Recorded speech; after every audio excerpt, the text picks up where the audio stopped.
ಯೇಸುವೇ ಸ್ತೋತ್ರ, ಯೇಸುವೇ ಆರಾಧನೆ. ಪರಿಶುದ್ಧ ದೇವರಾದ ತಂದೆಯೇ, ನಿಮಗೆ ಸ್ತೋತ್ರ. ಈ ದಿನ ನಮ್ಮ ಸಭೆಯನ್ನು ಆಶೀರ್ವದಿಸಿರಿ. ನಾವು ನಿಮ್ಮನ್ನು ಸ್ತುತಿಸಿ ಆರಾಧಿಸುತ್ತೇವೆ ತಂದೆಯೇ. ಈ ಆರಾಧನೆ ಸಮಯದಲ್ಲಿ ನಿಮ್ಮನ್ನು ಸ್ತುತಿಸುವಾಗ ನಮ್ಮ ಹೃದಯಗಳನ್ನು ಶುದ್ಧೀಕರಿಸಿ ನಮ್ಮ ಆತ್ಮಗಳನ್ನು ಪವಿತ್ರೀಕರಿಸು.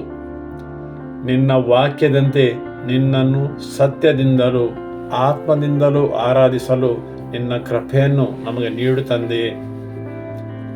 ಪರಮಗೀತೆ 2:8 ನನ್ನ ನಲ್ಲನು ನನಗೆ ಹೀಗೆಂದನು, ನನ್ನ ಪ್ರಿಯತಮೆ, ನನ್ನ ಸುಂದರಿಯೇ, ಎದ್ದು ನನ್ನೊಂದಿಗೆ ಬಾ. ನಮ್ಮ ಹೃದಯವನ್ನು ತೆರೆದು ನೀವು ಮೆಚ್ಚದನ್ನು ತೊರೆದು ನಿಮ್ಮನ್ನು ಗಾಢವಾಗಿ ಅರಿತುಕೊಳ್ಳಲು, ನೀವು ಉದ್ದೇಶಿಸಿದ ಮಾರ್ಗದಲ್ಲಿ ನಡೆಯಲು ಬೇಕಾದ ಕೃಪೆಯನ್ನು ನೀಡಿರಿ ತಂದೆಯೇ. ಆಮೇನ್. ಹಾಲೆಲೂಯಾ. ಯೇಸುವೇ ನಿಮಗೆ ಸ್ತೋತ್ರ ಸ್ತೋತ್ರ. ಯೇಸುವೇ ನಿಮಗೆ ವಂದನೆ. Hallelujah hallelujah. ಯೇಸುವೇ ನಿಮಗೆ ಸ್ತೋತ್ರ ಸ್ತೋತ್ರ ಸ್ತೋತ್ರ. ಯೇಸುವೇ ನಿಮಗೆ ಆರಾಧನೆ. Hallelujah hallelujah. ನಾ ಹೆದರೇನು, ಯೆಹೋವಾ ರಾಫಾ, ನನ್ನ ಜೊತೆ ನೀನೆ. ಯೆಸಯ್ಯ ಯೆಸಯ್ಯ ಯೆಸಯ್ಯ ಯೆಸಯ್ಯ ಯೆಸಯ್ಯ ಯೆಸಯ್ಯ ಯೆಸಯ್ಯ ಯೆಸಯ್ಯ ಯೆಸಯ್ಯ. ಸಾವಿರ ಜನರು ಸತ್ತು ಬಿದ್ದರು, 10,000 ಜನರು ಸುತ್ತಲಿದ್ದರು. ಅಂಧಕಾರವು ನನ್ನ ವರಿಸಿದರು, ಮರಣ ಭಯವು ನನ್ನ ಬಾಧಿಸಿದರು. ನಾ ಭಯ ಪಡೆನು, ನಾ ಹೆದರೆನು. ಯೆಹೋವಾ ನೀಸಿ ನನ್ನ ಜೊತೆ ನೀನೆ. ನಾ ಭಯ ಪಡೆನು, ನಾ ಹೆದರೆನು. ಯೆಹೋವಾ ನೀಸಿ ನನ್ನ ಜೊತೆ ನೀನೆ. ಯೆಸಯ್ಯ ಯೆಸಯ್ಯ ಯೆಸಯ್ಯ ಯೆಸಯ್ಯ ಯೆಸಯ್ಯ ಯೆಸಯ್ಯ ಯೆಸಯ್ಯ ಯೆಸಯ್ಯ. ನಿನ್ನ ಪ್ರೀತಿಸಿದವರನ್ನು ತಪ್ಪಿಸುವಾತನೇ, ನಿನ್ನ ಅರಿತವರನ್ನು ಘನಪಡಿಸುವಾತನೇ. ನಿನ್ನ ಪ್ರೀತಿಸಿದವರನ್ನು ತಪ್ಪಿಸುವಾತನೇ, ನಿನ್ನ ಅರಿತವರನ್ನು ಘನಪಡಿಸುವಾತನೇ. ನನ್ನ ಯುದ್ಧವ ಜಯಿಸಿ ಮೇಲಕ್ಕೆತ್ತುವಾತನೇ, ಕೃಪೆಯಿಂದ ಕೃಪೆಯನ್ನು ತೋರಿಸುವಾತನೇ. ನನ್ನ ಯುದ್ಧವ ಜಯಿಸಿ ಮೇಲಕ್ಕೆತ್ತುವಾತನೇ, ಕೃಪೆಯಿಂದ ಕೃಪೆಯನ್ನು ತೋರಿಸುವಾತನೇ.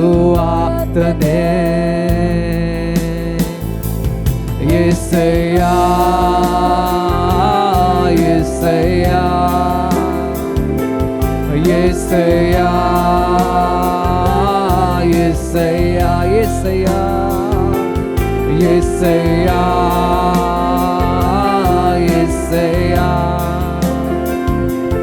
ಯೆಸಯ್ಯ ಯೆಸಯ್ಯ. ನಾ ಭಯ ಪಡೆನು, ನಾ ಹೆದರೆನು. ಯೆಹೋವಾ ಶಾಲೋಮ್ ನನ್ನ ಜೊತೆ ನೀನೆ. ನಾ ಭಯ ಪಡೆನು, ನಾ ಹೆದರೆನು. ಯೆಹೋವಾ ಶಾಲೋಮ್, ನನ್ನ ಜೊತೆ ನೀನೆ. ಓ ಯೇಸುವೇ, ನಿಮಗೆ ಆರಾಧನೆ. ಓ ನಿಮಗೆ ವಂದನೆ. ಓ ಯೇಸುವೇ,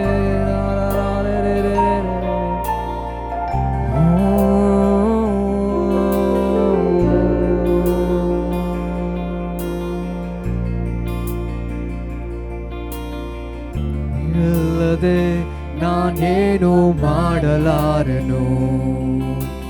ನೀನು ಇಲ್ಲದೆ ನಾನು ಏನೂ ಇಲ್ಲ. ನೀನು ಇಲ್ಲದೆ ನಾನೇನು ಮಾಡಲಾರೆನು. ನೀನು ಇಲ್ಲದೆ ನಾನು ಏನೂ ಇಲ್ಲ. ನಿನ್ನ ಪ್ರಸನ್ನತೆ, ನಿನ್ನ ಪ್ರಸನ್ನತೆ ನನಗೆ ಬೇಕಯ್ಯ.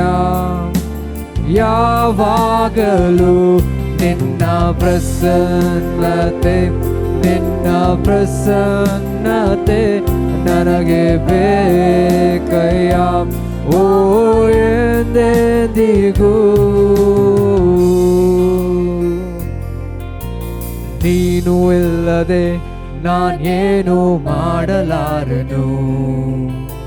ನೀನು ಇಲ್ಲದೆ ನಾನು ಏನೂ ಇಲ್ಲ. ನೀನು ಇಲ್ಲದೆ ನಾನೇನು ಮಾಡಲಾರೆನು. ನೀನು ಇಲ್ಲದೆ ನಾನು ಏನೂ ಇಲ್ಲ.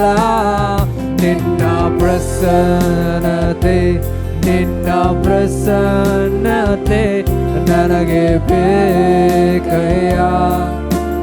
ಯಾವಾಗಲೂ ನಿನ್ನ ಪ್ರಸನ್ನತೆ, ನಿನ್ನ ಪ್ರಸನ್ನತೆ ನನಗೆ ಬೇಕಯ್ಯ. ಓ ಎಂದೆಂದಿಗೂ ನಿನ್ನ ಪ್ರಸನ್ನತೆ, ನಿನ್ನ ಪ್ರಸನ್ನತೆ ನನಗೆ ಬೇಕಯ್ಯ. ಯಾವಾಗಲೂ ನಿನ್ನ ಪ್ರಸನ್ನತೆ, ನಿನ್ನ ಪ್ರಸನ್ನತೆ ನನಗೆ ಬೇಕಯ್ಯ. ಓ ಎಂದೆಂದಿಗೂ ಪರ್ವತವು ಮೇನದಂತೆ ನಿನ್ನ ಸನ್ನಿಧಿಯಲ್ಲಿ ಕರಗುವವು. ಪರ್ವತವು ಮೇನದಂತೆ ನಿನ್ನ ಸನ್ನಿಧಿಯಲ್ಲಿ ಕರಗುವವು. ನಿನ್ನ ಪ್ರಸನ್ನತೆ, ನಿನ್ನ ಪ್ರಸನ್ನತೆ ನನಗೆ ಬೇಕಯ್ಯ. ಯಾವಾಗಲೂ ನಿನ್ನ ಪ್ರಸನ್ನತೆ, ನಿನ್ನ ಪ್ರಸನ್ನತೆ ನನಗೆ ಬೇಕಯ್ಯ. ಓ ಎಂದೆಂದಿಗೂ ನಿನ್ನ ಪ್ರಸನ್ನತೆ, ನಿನ್ನ ಪ್ರಸನ್ನತೆ ನನಗೆ ಬೇಕಯ್ಯ. ಯಾವಾಗಲೂ ನಿನ್ನ ಪ್ರಸನ್ನತೆ, ನಿನ್ನ ಪ್ರಸನ್ನತೆ ನನಗೆ ಬೇಕಯ್ಯ. ಓ ಎಂದೆಂದಿಗೂ ನಿನ್ನ ಪರಿಶುದ್ಧವಾದ ಪ್ರಸನ್ನತೆ, ನಿನ್ನ ಪರಿಶುದ್ಧವಾದ ಪ್ರಸನ್ನತೆ ನನಗೆ ಬೇಕಯ್ಯ.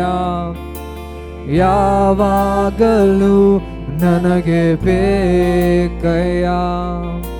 ಎಂದೆಂದಿಗೂ ನಿನ್ನ ಪರಿಶುದ್ಧವಾದ ಪ್ರಸನ್ನತೆ ನಿನ್ನ ಪರಿಶುದ್ಧವಾದ ಪ್ರಸನ್ನತೆ ನನಗೆ ಬೇಕಯ್ಯ. ಯಾವಾಗಲೂ ನನಗೆ ಬೇಕಯ್ಯ. ಓ ಎಂದೆಂದಿಗೂ ನಿನ್ನ ಪ್ರಸನ್ನತೆ, ನಿನ್ನ ಪ್ರಸನ್ನತೆ ನನಗೆ ಬೇಕಯ್ಯ. ಯಾವಾಗಲೂ ನಿನ್ನ ಪ್ರಸನ್ನತೆ, ನಿನ್ನ ಪ್ರಸನ್ನತೆ ನನಗೆ ಬೇಕಯ್ಯ. ಓ ಎಂದೆಂದಿಗೂ ನಿನ್ನ ಪ್ರಸನ್ನತೆ, ನಿನ್ನ ಪ್ರಸನ್ನತೆ ನನಗೆ ಬೇಕಯ್ಯ. ಯಾವಾಗಲೂ ನಿನ್ನ ಪ್ರಸನ್ನತೆ, ನಿನ್ನ ಪ್ರಸನ್ನತೆ ನನಗೆ ಬೇಕಯ್ಯ. ಓ ಎಂದೆಂದಿಗೂ ನಿನ್ನ ಪರಿಶುದ್ಧವಾದ ಪ್ರಸನ್ನತೆ, ನಿನ್ನ ಪರಿಶುದ್ಧವಾದ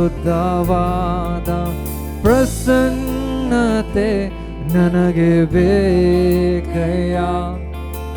ಯಾವಾಗಲೂ ನನಗೆ ಬೇಕಯ್ಯ.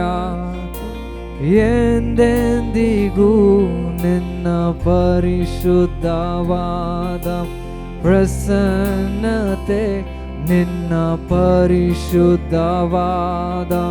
ಪ್ರಸನ್ನತೆ ನನಗೆ ಬೇಕಯ್ಯ. ಯಾವಾಗಲೂ ನನಗೆ ಬೇಕಯ್ಯ. ಓ ಎಂದೆಂದಿಗೂ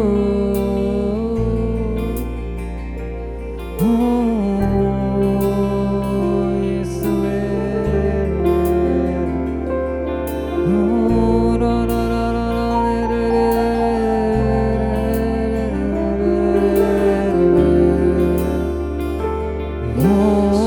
ಯೇಸುವೇ ನಿಮಗೆ ಆರಾಧನೆ.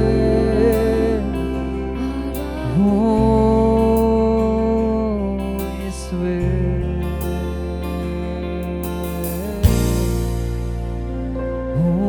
ನಿಮಗೆ ಆರಾಧನೆ. ಯೇಸುವೇ ನಿಮಗೆ ವಂದನೆ. Hallelujah, hallelujah. ಯೇಸುವೇ ನಿಮಗೆ ಸ್ತೋತ್ರ. ಯೇಸುವೇ ನಿಮಗೆ ವಂದನೆ. ಓ ಯೇಸುವೇ ನಿಮಗೆ ಸ್ತೋತ್ರ, ಸ್ತೋತ್ರ, ಸ್ತೋತ್ರ.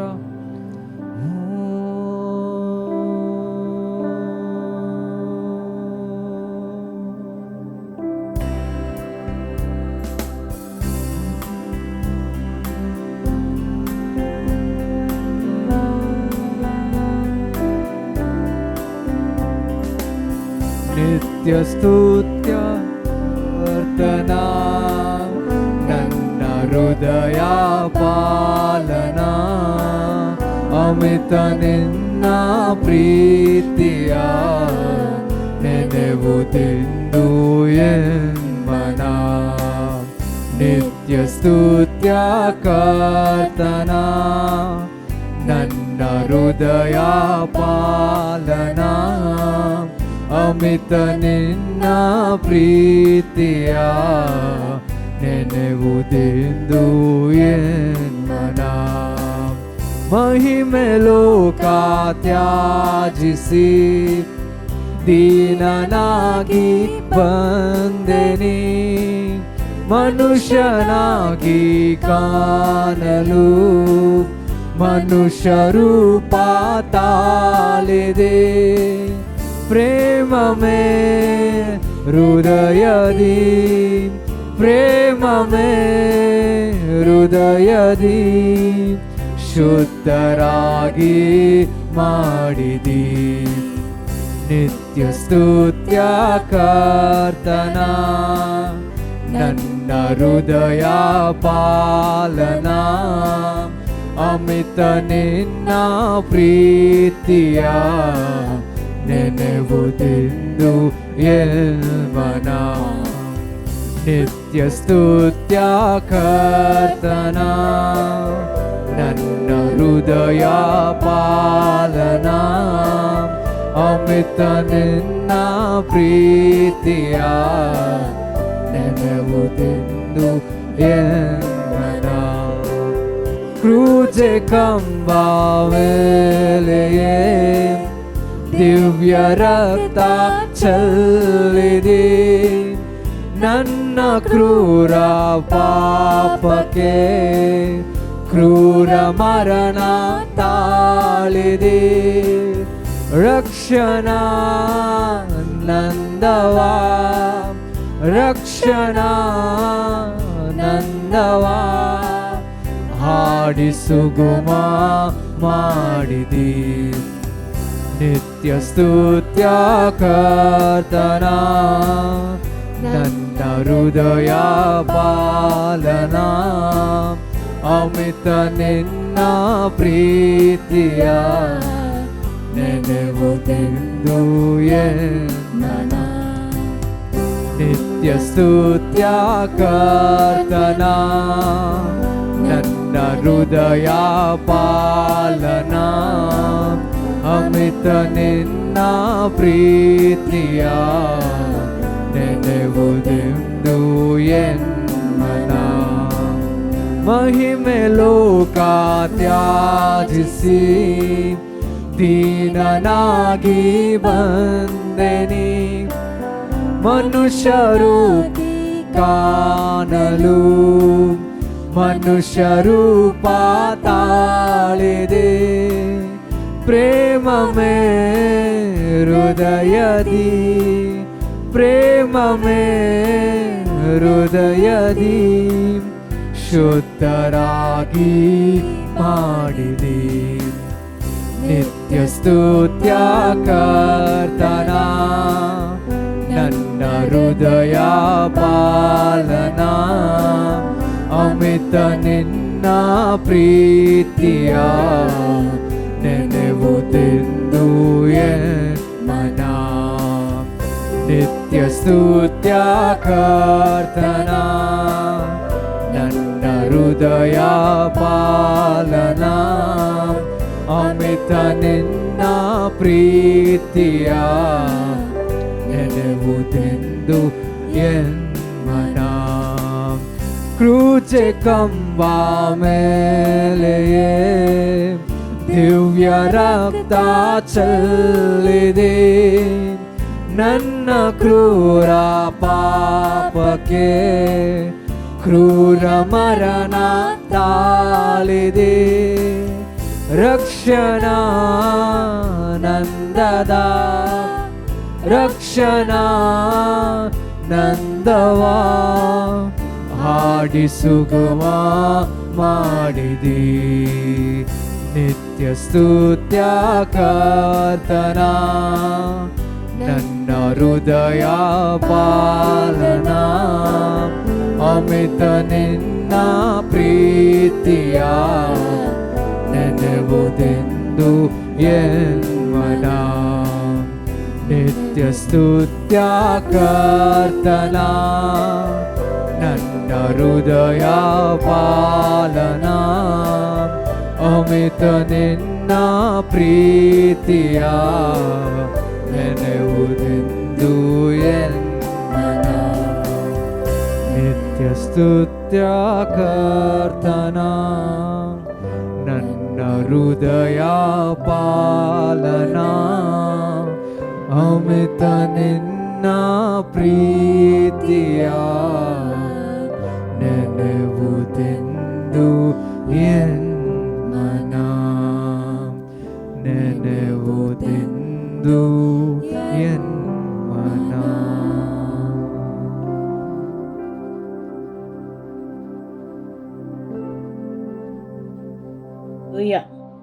ಯೇಸುವೇ ಸ್ತೋತ್ರ. ದೇವರಿಗೆ ಮಹಿಮೆಯಾಗಲಿ. ಇವತ್ತಿನ ದೇವರ ವಾಕ್ಯವನ್ನು ಕೇಳುವ. ಪರಮಗೀತೆ ಅಧ್ಯಾಯ 2 ವಾಕ್ಯ 8. ಅಗೋ ನನ್ನ ಕಾಂತನ ಸಪ್ಪಳ, ಅವನು ಬೆಟ್ಟಗಳ ಮೇಲೆ ಹಾರುತ್ತಾ ಗುಡ್ಡಗಳಲ್ಲಿ ಜಿಗಿಯುತ್ತಾ ಬರುತ್ತಿದ್ದಾನೆ.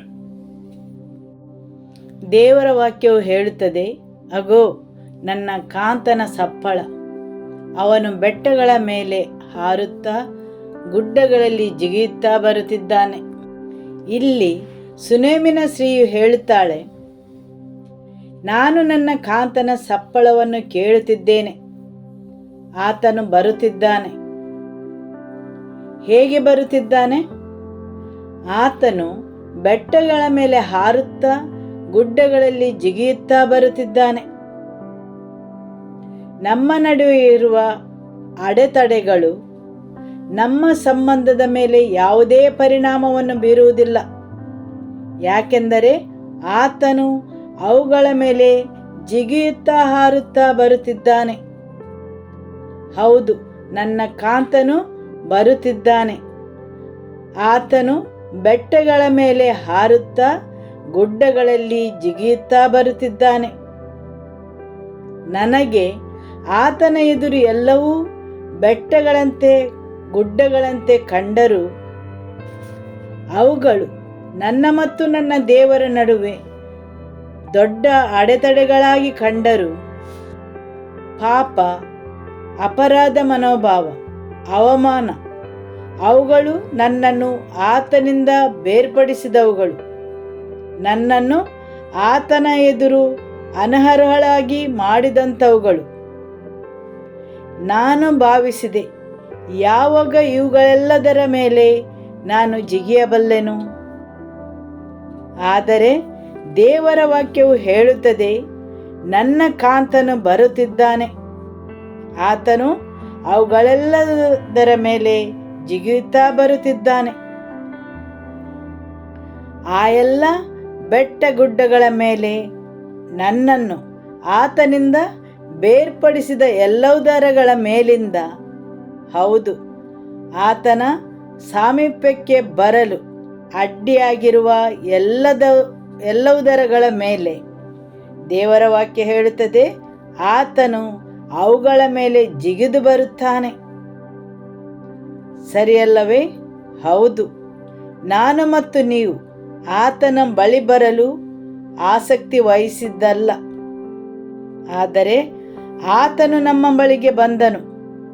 ಹೌದು, ದೇವರು ಲೋಕದ ಮೇಲೆ ಎಷ್ಟೋ ಪ್ರೀತಿಯನ್ನಿಟ್ಟು ತನ್ನ ಒಬ್ಬನೇ ಮಗನನ್ನು ಕೊಟ್ಟನು. ಆತನು ಬೆಟ್ಟಗಳನ್ನು ಹಾರುತ್ತಾ ಎಲ್ಲ ಥರದ ಪಾಪಗಳನ್ನು, ಅಪರಾಧ ಮನೋಭಾವದಿಂದ, ಅವಮಾನಗಳಿಂದ, ನಮ್ಮ ನಡುವೆ ಇದ್ದ ಎಲ್ಲ ಚರ್ಚೆಗಳಿಂದ, ತತ್ವ ಕಾನೂನುಗಳಿಂದ ಆತನು ಅವುಗಳ ಮೇಲಿಂದ ಜಿಗಿಯುತ್ತಾ ಬಂದನು. ಆಮೇನ್. ಸರಿಯಲ್ಲವೇ? ಹಾಲೆಲೂಯ. ಹಾಗೂ ದೇವರ ವಾಕ್ಯವು ಮುಂದುವರಿಸುತ್ತಾ ಹೇಳುತ್ತದೆ, ಪರಮಗೀತೆ ಅಧ್ಯಾಯ 2 ವಾಕ್ಯ 9, ನನ್ನ ಪ್ರಿಯನು ಜಿಂಕೆಯಂತೆಯೂ ಪ್ರಾಯದ ಹರಿಣದಂತೆಯೂ ಇದ್ದಾನೆ. ಆಹಾ, ಇಗೋ, ನಮ್ಮ ಗೋಡೆಯ ಆಚೆ ನಿಂತು ಕಿಟಕಿಗಳ ಮೂಲಕ ನೋಡುತ್ತಾನೆ, ಜಾಲಾಂಧ್ರಗಳ ಮೂಲಕ ಇಣುಕು ಹಾಕುತ್ತಾನೆ. ಆಮೆನ್. ಹೌದು, ನನ್ನ ಪ್ರಿಯನು ಜಿಂಕೆಯಂತೆಯೂ ಪ್ರಾಯದ ಹರಿಣದಂತೆಯೂ ಇದ್ದಾನೆ. ಆತನು ಬೆಟ್ಟ ಮತ್ತು ಗುಡ್ಡಗಳ ಮೇಲೆ ಜಿಗಿಯುತ್ತಾ ಬರುತ್ತಿದ್ದಾನೆ. ಆ ಸುನೇಮಿನ ಹೆಂಗಸು ತನ್ನ ದೇವರನ್ನು ಅಥವಾ ಪ್ರಿಯಕರನನ್ನು ನೋಡಿ ಹೇಳುತ್ತಾಳೆ, ನಮ್ಮ ನಡುವೆ ಇದ್ದ ಎಲ್ಲ ಅಡೆತಡೆಗಳನ್ನು ಆತನು ಹಾರುತ್ತಾ ಜಿಗಿಯುತ್ತಾ ಬರುತ್ತಿದ್ದಾನೆ, ಜಿಂಕೆಯಂತೆ, ಪ್ರಾಯದ ಹರಿಣದಂತೆ. ಆತನ ಮತ್ತು ನನ್ನ ನಡುವೆ ಯಾವುದೇ ಅಡ್ಡಿಗಳು ಇಲ್ಲದಂತೆ. ನಮ್ಮ ನಡುವೆ ಎಲ್ಲವೂ ಬೆಟ್ಟ ಗುಡ್ಡಗಳಂತೆ ಇದೆ ಎಂದು ನಾನು ಭಾವಿಸಿದೆಲ್ಲವೂ ಆ ಪಾಪ, ಅಪರಾಧ ಮನೋಭಾವ, ಅವಮಾನ, ಆತನು ಅವುಗಳೆಲ್ಲದರ ಮೇಲೆ ಜಿಗಿಯುತ್ತಾ ಬಂದನು. ಆಮೇನ್. ಈಗ ಆತನು ಬಂದು ನಿಲ್ಲುತ್ತಾನೆ. ಎಲ್ಲಿ ಬಂದು ನಿಲ್ಲುತ್ತಾನೆ? ನಮ್ಮ ಗೋಡೆಯ ಆಚೆ ನಿಂತಿರುತ್ತಾನೆ. ಆತನು ಬೆಟ್ಟಗುಡ್ಡಗಳನ್ನು ಜಿಗಿಯುತ್ತಾ ಬಂದಿದ್ದಾನೆ ಮತ್ತು ಈಗ ಅವನು ನಮ್ಮ ಗೋಡೆಯ ಆಚೆ ನಿಂತಿದ್ದಾನೆ ಮತ್ತು ಕಿಟಕಿಗಳ ಮೂಲಕ ಹಾಗೂ ಜಾಲಾಂಧ್ರಗಳ ಮೂಲಕ ಇಣುಕು ಹಾಕುತ್ತಾನೆ. ಆತನು ಬಂದಿದ್ದಾನೆ, ನಮ್ಮ ಬಳಿ ನಿಂತಿದ್ದಾನೆ. ಆದರೂ ಒಂದು ಗೋಡೆಯು ನಮ್ಮನ್ನು ಬೇರ್ಪಡಿಸಿದೆ. ಆತನು ನಮ್ಮ ಸಾಮೀಪ್ಯ ಬರಲು ಕಾಯುತ್ತಾನೆ. ನಮ್ಮ ಗೋಡೆಗಳ ಬಳಿ ನಿಂತಿದ್ದಾನೆ ಮತ್ತು ನಮ್ಮನ್ನೇ ನೋಡುತ್ತಾನೆ. ಜಾಲಾಂಧ್ರಗಳ ಮೂಲಕ ಇಣುಕು ಹಾಕುತ್ತಾನೆ. ಹಾಗೆಂದರೇನು?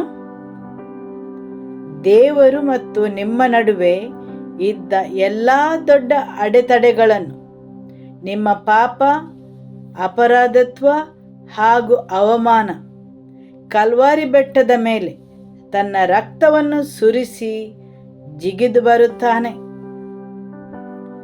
ಆತನಿಂದ ದೂರ ಇದ್ದವರನ್ನು ಹತ್ತಿರಕ್ಕೆ ತರುತ್ತಾನೆ ಆತನ ಬಲಿದಾನದಿಂದ. ಈಗ ಆತನು ನಿಮ್ಮ ಬಳಿ ನಿಂತಿದ್ದಾನೆ, ನಿಮ್ಮನ್ನೇ ದಿಟ್ಟಿಸುತ್ತಾನೆ. ಅಲ್ಲಿ ಗೋಡೆಗಳಿವೆ, ಅವು ನಮ್ಮ ಗೋಡೆಗಳು, ನಾನು ಮತ್ತು ನೀವು ಕಟ್ಟಿದವುಗಳು. ಆಕೆಯು ಹೇಳುತ್ತಾಳೆ, ನಮ್ಮ ಗೋಡೆಗಳು. ಆತನು ಅವುಗಳ ಆಚೆ ನಿಂತು ನಮ್ಮನ್ನೇ ದಿಟ್ಟಿಸುತ್ತಾನೆ. ಹೌದು, ನಾನು ಮತ್ತು ನೀವು ಕಟ್ಟಿದ ಆ ಗೋಡೆಗಳು ನಮ್ಮ ನಡುವೆ ಬೇರ್ಪಡುವಿಕೆಯನ್ನು ತಂದಿದೆ, ಸರಿಯಲ್ಲವೇ? ದೇವರ ಬಳಿ ಸಾರಲು ನಿಮಗೆ ಅಡ್ಡಿಯನ್ನುಂಟು ಮಾಡುವ ದೊಡ್ಡ ದೊಡ್ಡ ಸಂಗತಿಗಳು, ಆತನು ನಿಮ್ಮನ್ನು ಸ್ವೀಕರಿಸಲು ಅಸಾಧ್ಯವಾದವುಗಳನ್ನು ಆತನು ಹಾರುತ್ತಾ ಜಿಗಿಯುತ್ತಾ ಅವುಗಳನ್ನು ನಿವಾರಿಸಿದ್ದಾನೆ. ಈಗ ಆತನು ನಿಮ್ಮ ಬಳಿ ಬಂದಿದ್ದಾನೆ, ಗೋಡೆಯ ಆಚೆಗೆ ನಿಂತಿದ್ದಾನೆ. ಆ ಗೋಡೆಗಳನ್ನು ನೀವಾಗಿ ಕಟ್ಟಿದ್ದು ಬೇರ್ಪಡಿಸುವ ಗೋಡೆಗಳು. ಯಾಕೆಂದರೆ ಆತನ ಬಗ್ಗೆ ನಿಮಗಿರುವ ಅಜ್ಞಾನ, ಆತನ ಬಗ್ಗೆ ನಿಮಗೆ ತಿಳುವಳಿಕೆ ಇಲ್ಲದಿರುವುದು. ಆತನ ಹೃದಯದ ಬಗ್ಗೆ ನಿಮಗಿರುವ ಜ್ಞಾನದ ಕೊರತೆಯಿಂದ, ಹೌದು, ಆತನ ಬಗ್ಗೆ, ಆತನ ವಾಕ್ಯದ ಬಗ್ಗೆ ನಿಮಗಿರುವ ಅಜ್ಞಾನದಿಂದ. ಇವುಗಳೆಲ್ಲವೂ ನೀವು ಕಟ್ಟಿದ ಗೋಡೆಗಳಾಗಿವೆ. ನೀವು ಭಾವಿಸುವ ಅನರ್ಹತೆ, ನಿಮಗಿರುವ ಅಜ್ಞಾನ, ಇವುಗಳೆಲ್ಲವೂ ಬೇರ್ಪಡಿಸುವ ಗೋಡೆಗಳು. ಮತ್ತು ಆತನು ನಿಮ್ಮನ್ನು ದಿಟ್ಟಿಸುತ್ತಾನೆ, ನೀವು ತೆರೆದಿಟ್ಟ ಕೆಲವು ಕಿಟಕಿಗಳ ಮೂಲಕ, ಸರಿಯಲ್ಲವೇ? ಆ ಗೋಡೆಗಳಲ್ಲಿ ನೀವು ತೆರೆದಿಟ್ಟ ಆ ಕಿಟಕಿಗಳ ಮೂಲಕ ನೀವು ಅವುಗಳ ಮುಖಾಂತರ ದೇವರ ರಾಜ್ಯವನ್ನು ತಿಳಿದುಕೊಳ್ಳಲು ತೆರೆದಿಟ್ಟವುಗಳು. ಅವುಗಳ ಮುಖಾಂತರ ಆತನು ನಿಮ್ಮನ್ನು ದಿಟ್ಟಿಸುತ್ತಾನೆ. ನಾನು ಮತ್ತು ನೀವು ಕಟ್ಟಿಕೊಂಡಿರುವ ಬೇರ್ಪಡಿಸುವ ಗೋಡೆಗಳು. ಆಮೆನ್. ಪರಮಗೀತೆ ಅಧ್ಯಾಯ 2 ವಾಕ್ಯ 10. ನನ್ನ ನಲ್ಲನು ನನಗೆ ಹೀಗೆಂದನು, ನನ್ನ ಪ್ರಿಯತಮೆ, ಎನ್ನ ಸುಂದರಿಯೇ, ಎದ್ದು ನನ್ನೊಂದಿಗೆ ಬಾ.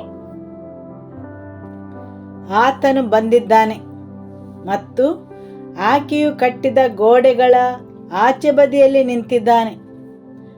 ಮತ್ತು ಆತನು ಆಕೆಗೆ ಹೇಳುತ್ತಾನೆ, ಎದ್ದೇಳು ನನ್ನ ಪ್ರಿಯತಮೆ. ಮುಂದುವರಿಸಿ ಹೇಳುತ್ತಾನೆ, ನನ್ನ ಸುಂದರಿಯೇ, ನನ್ನೊಂದಿಗೆ ಬಾ. ಹೌದು, ನೀವಾಗಿ ಎದ್ದು ಬರಬೇಕು ಆ ಸ್ಥಳದಿಂದ.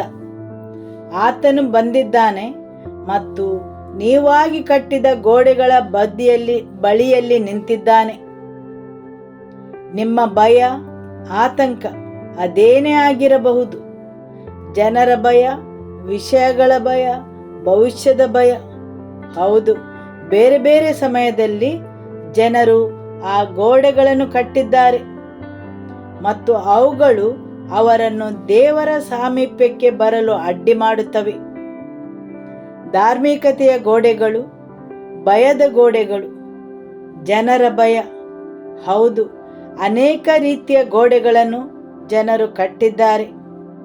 ಆ ಗೋಡೆಗಳು ನೀವು ದೇವರ ಬಳಿ ಸರಿಯದಂತೆ, ಆತ್ಮೀಯರಾಗದಂತೆ ನಿಮ್ಮ ಮೇಲೆ ಪರಿಣಾಮ ಬೀರುತ್ತವೆ. ಆತನು ನಿಮ್ಮನ್ನು ದಿಟ್ಟಿಸಿ ನೋಡುತ್ತಾನೆ, ಆದರೆ ಆ ಗೋಡೆಗಳು ಬೇರ್ಪಡಿಸುತ್ತವೆ. ಆದುದರಿಂದ ಇಲ್ಲಿ ದೇವರು ಹೇಳುತ್ತಾರೆ, ಆ ಗೋಡೆಗಳನ್ನು ನೀವಾಗಿ ಕಟ್ಟಿದ್ದೀರಿ. ಆದುದರಿಂದ ನೀವಾಗಿ ಅವುಗಳ ಬಗ್ಗೆ ಏನನ್ನಾದರೂ ಮಾಡಬೇಕು. ನೀವಾಗಿ ಎದ್ದು ಅವುಗಳಿಂದ ಹೊರಬರಬೇಕು. ನನ್ನೊಂದಿಗೆ ನೀವಾಗಿ ಕಟ್ಟಿದ ಆ ಗೋಡೆಗಳು ಅಭದ್ರತೆಯ ಗೋಡೆಗಳು, ನಿಮ್ಮ ಭಯದ ಗೋಡೆಗಳು, ನಿಮ್ಮ ನೋವುಗಳ ಗೋಡೆಗಳು, ನಿಮ್ಮ ಅಪರಾಧದ ಗೋಡೆಗಳು, ನಿಮ್ಮ ಅವಿಶ್ವಾಸದ ಗೋಡೆಗಳು. ನೀವು ಅವುಗಳಿಂದ ಎದ್ದೇಳುವ ಅಗತ್ಯವಿದೆ. ದೇವರು ಹೇಳುತ್ತಾರೆ, ಎದ್ದೇಳು. ನಿಮ್ಮ ನೆರೆಯವರಲ್ಲಿ ಹೇಳಿ, ಈಗ ಎದ್ದೇಳುವ ಸಮಯ.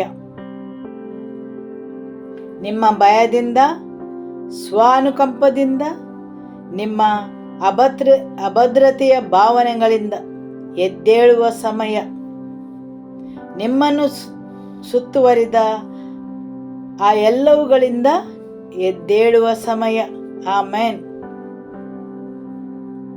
ಕೆಲವು ವರ್ಷಗಳ ಹಿಂದೆ ನನ್ನ ಮಕ್ಕಳು ಒಂದು ಆಮೆ ಮರಿಯನ್ನು ತಂದಿದ್ದರು. ನಮ್ಮ ಮನೆಯ ಕೊಳದಲ್ಲಿ ಹಲವು ಇದ್ದವು.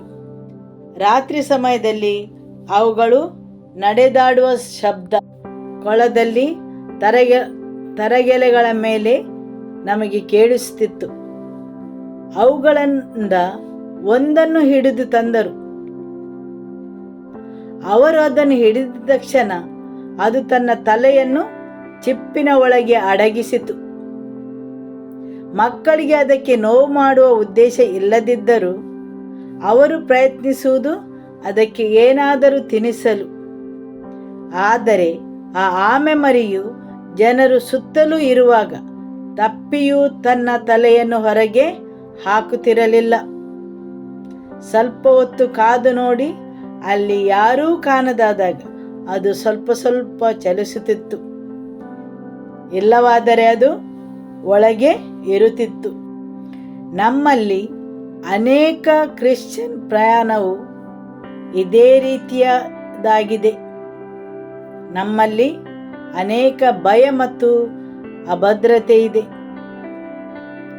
ದೇವರು ಯೇಸು ನಮ್ಮ ಬಳಿ ಬರಲು, ಆತ್ಮೀಯ ಸಂಬಂಧವನ್ನು ಬೆಳೆಸಲು ಪ್ರಯತ್ನಿಸುತ್ತಾರೆ.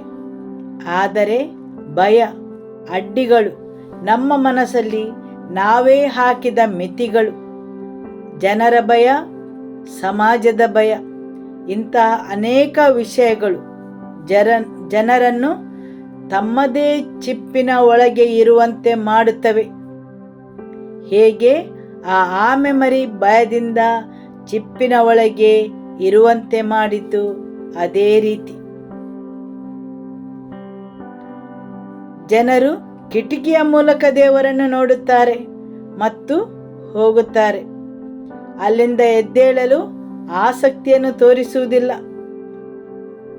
ದೇವರ ವಾಕ್ಯ ಹೇಳುತ್ತದೆ, ನನ್ನ ಪ್ರಿಯತಮೆ, ನನ್ನ ಸುಂದರಿಯೇ, ಎದ್ದು ನನ್ನೊಂದಿಗೆ ಬಾ.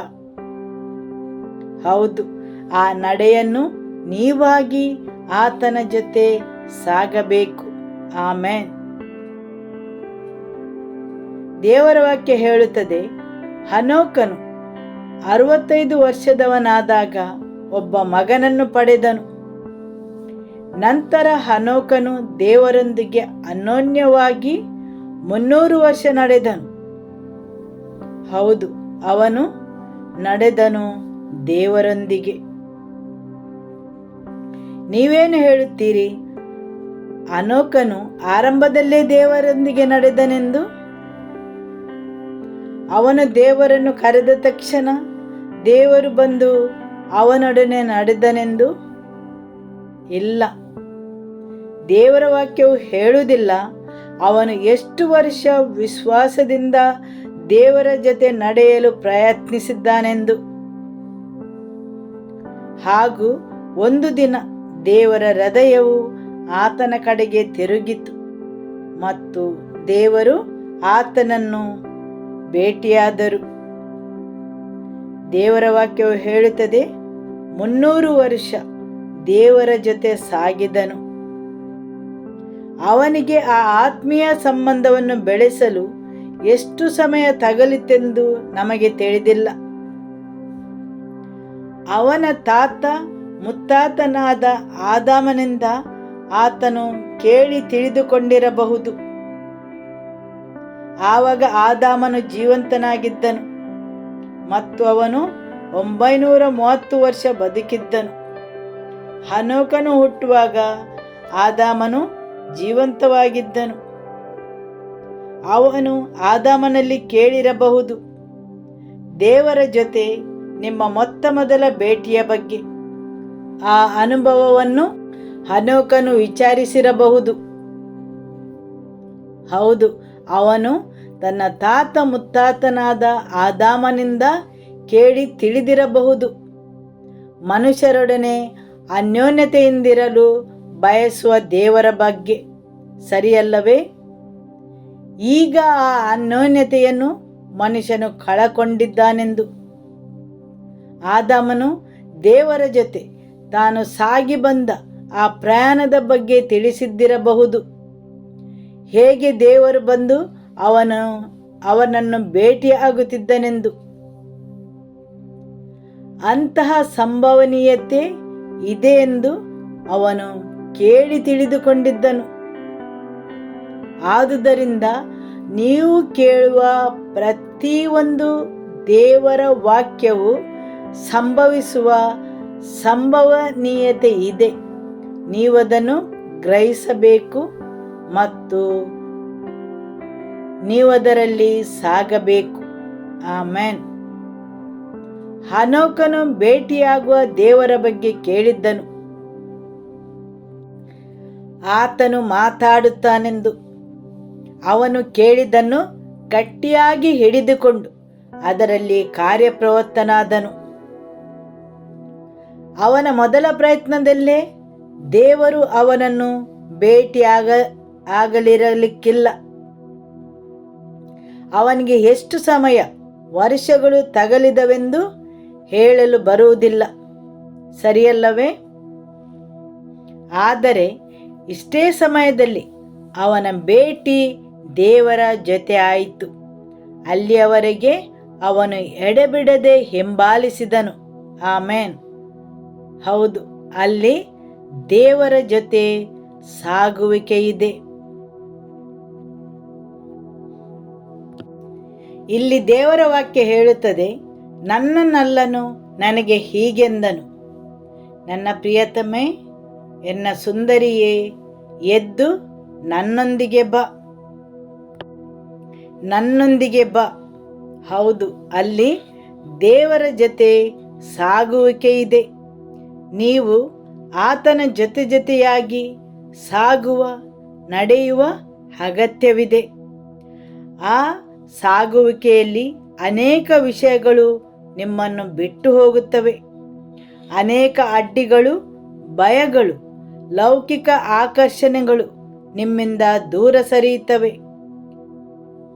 ಹೌದು, ಹೋದ ವಾರ ಹೇಳಿದ್ದೆನು, ಪರಲೋಕ ಈ ಲೋಕದ ಯಶಸ್ಸನ್ನು ಸಂಭ್ರಮಿಸುವುದಿಲ್ಲ.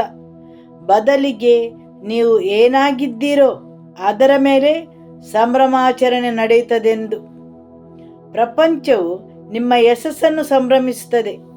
ಪರಲೋಕವು ನೀವು ಏನಾಗಿದ್ದೀರೋ ಅದರ ಮೇಲೆ ಸಂಭ್ರಮವನ್ನು ಆಚರಿಸುತ್ತದೆ.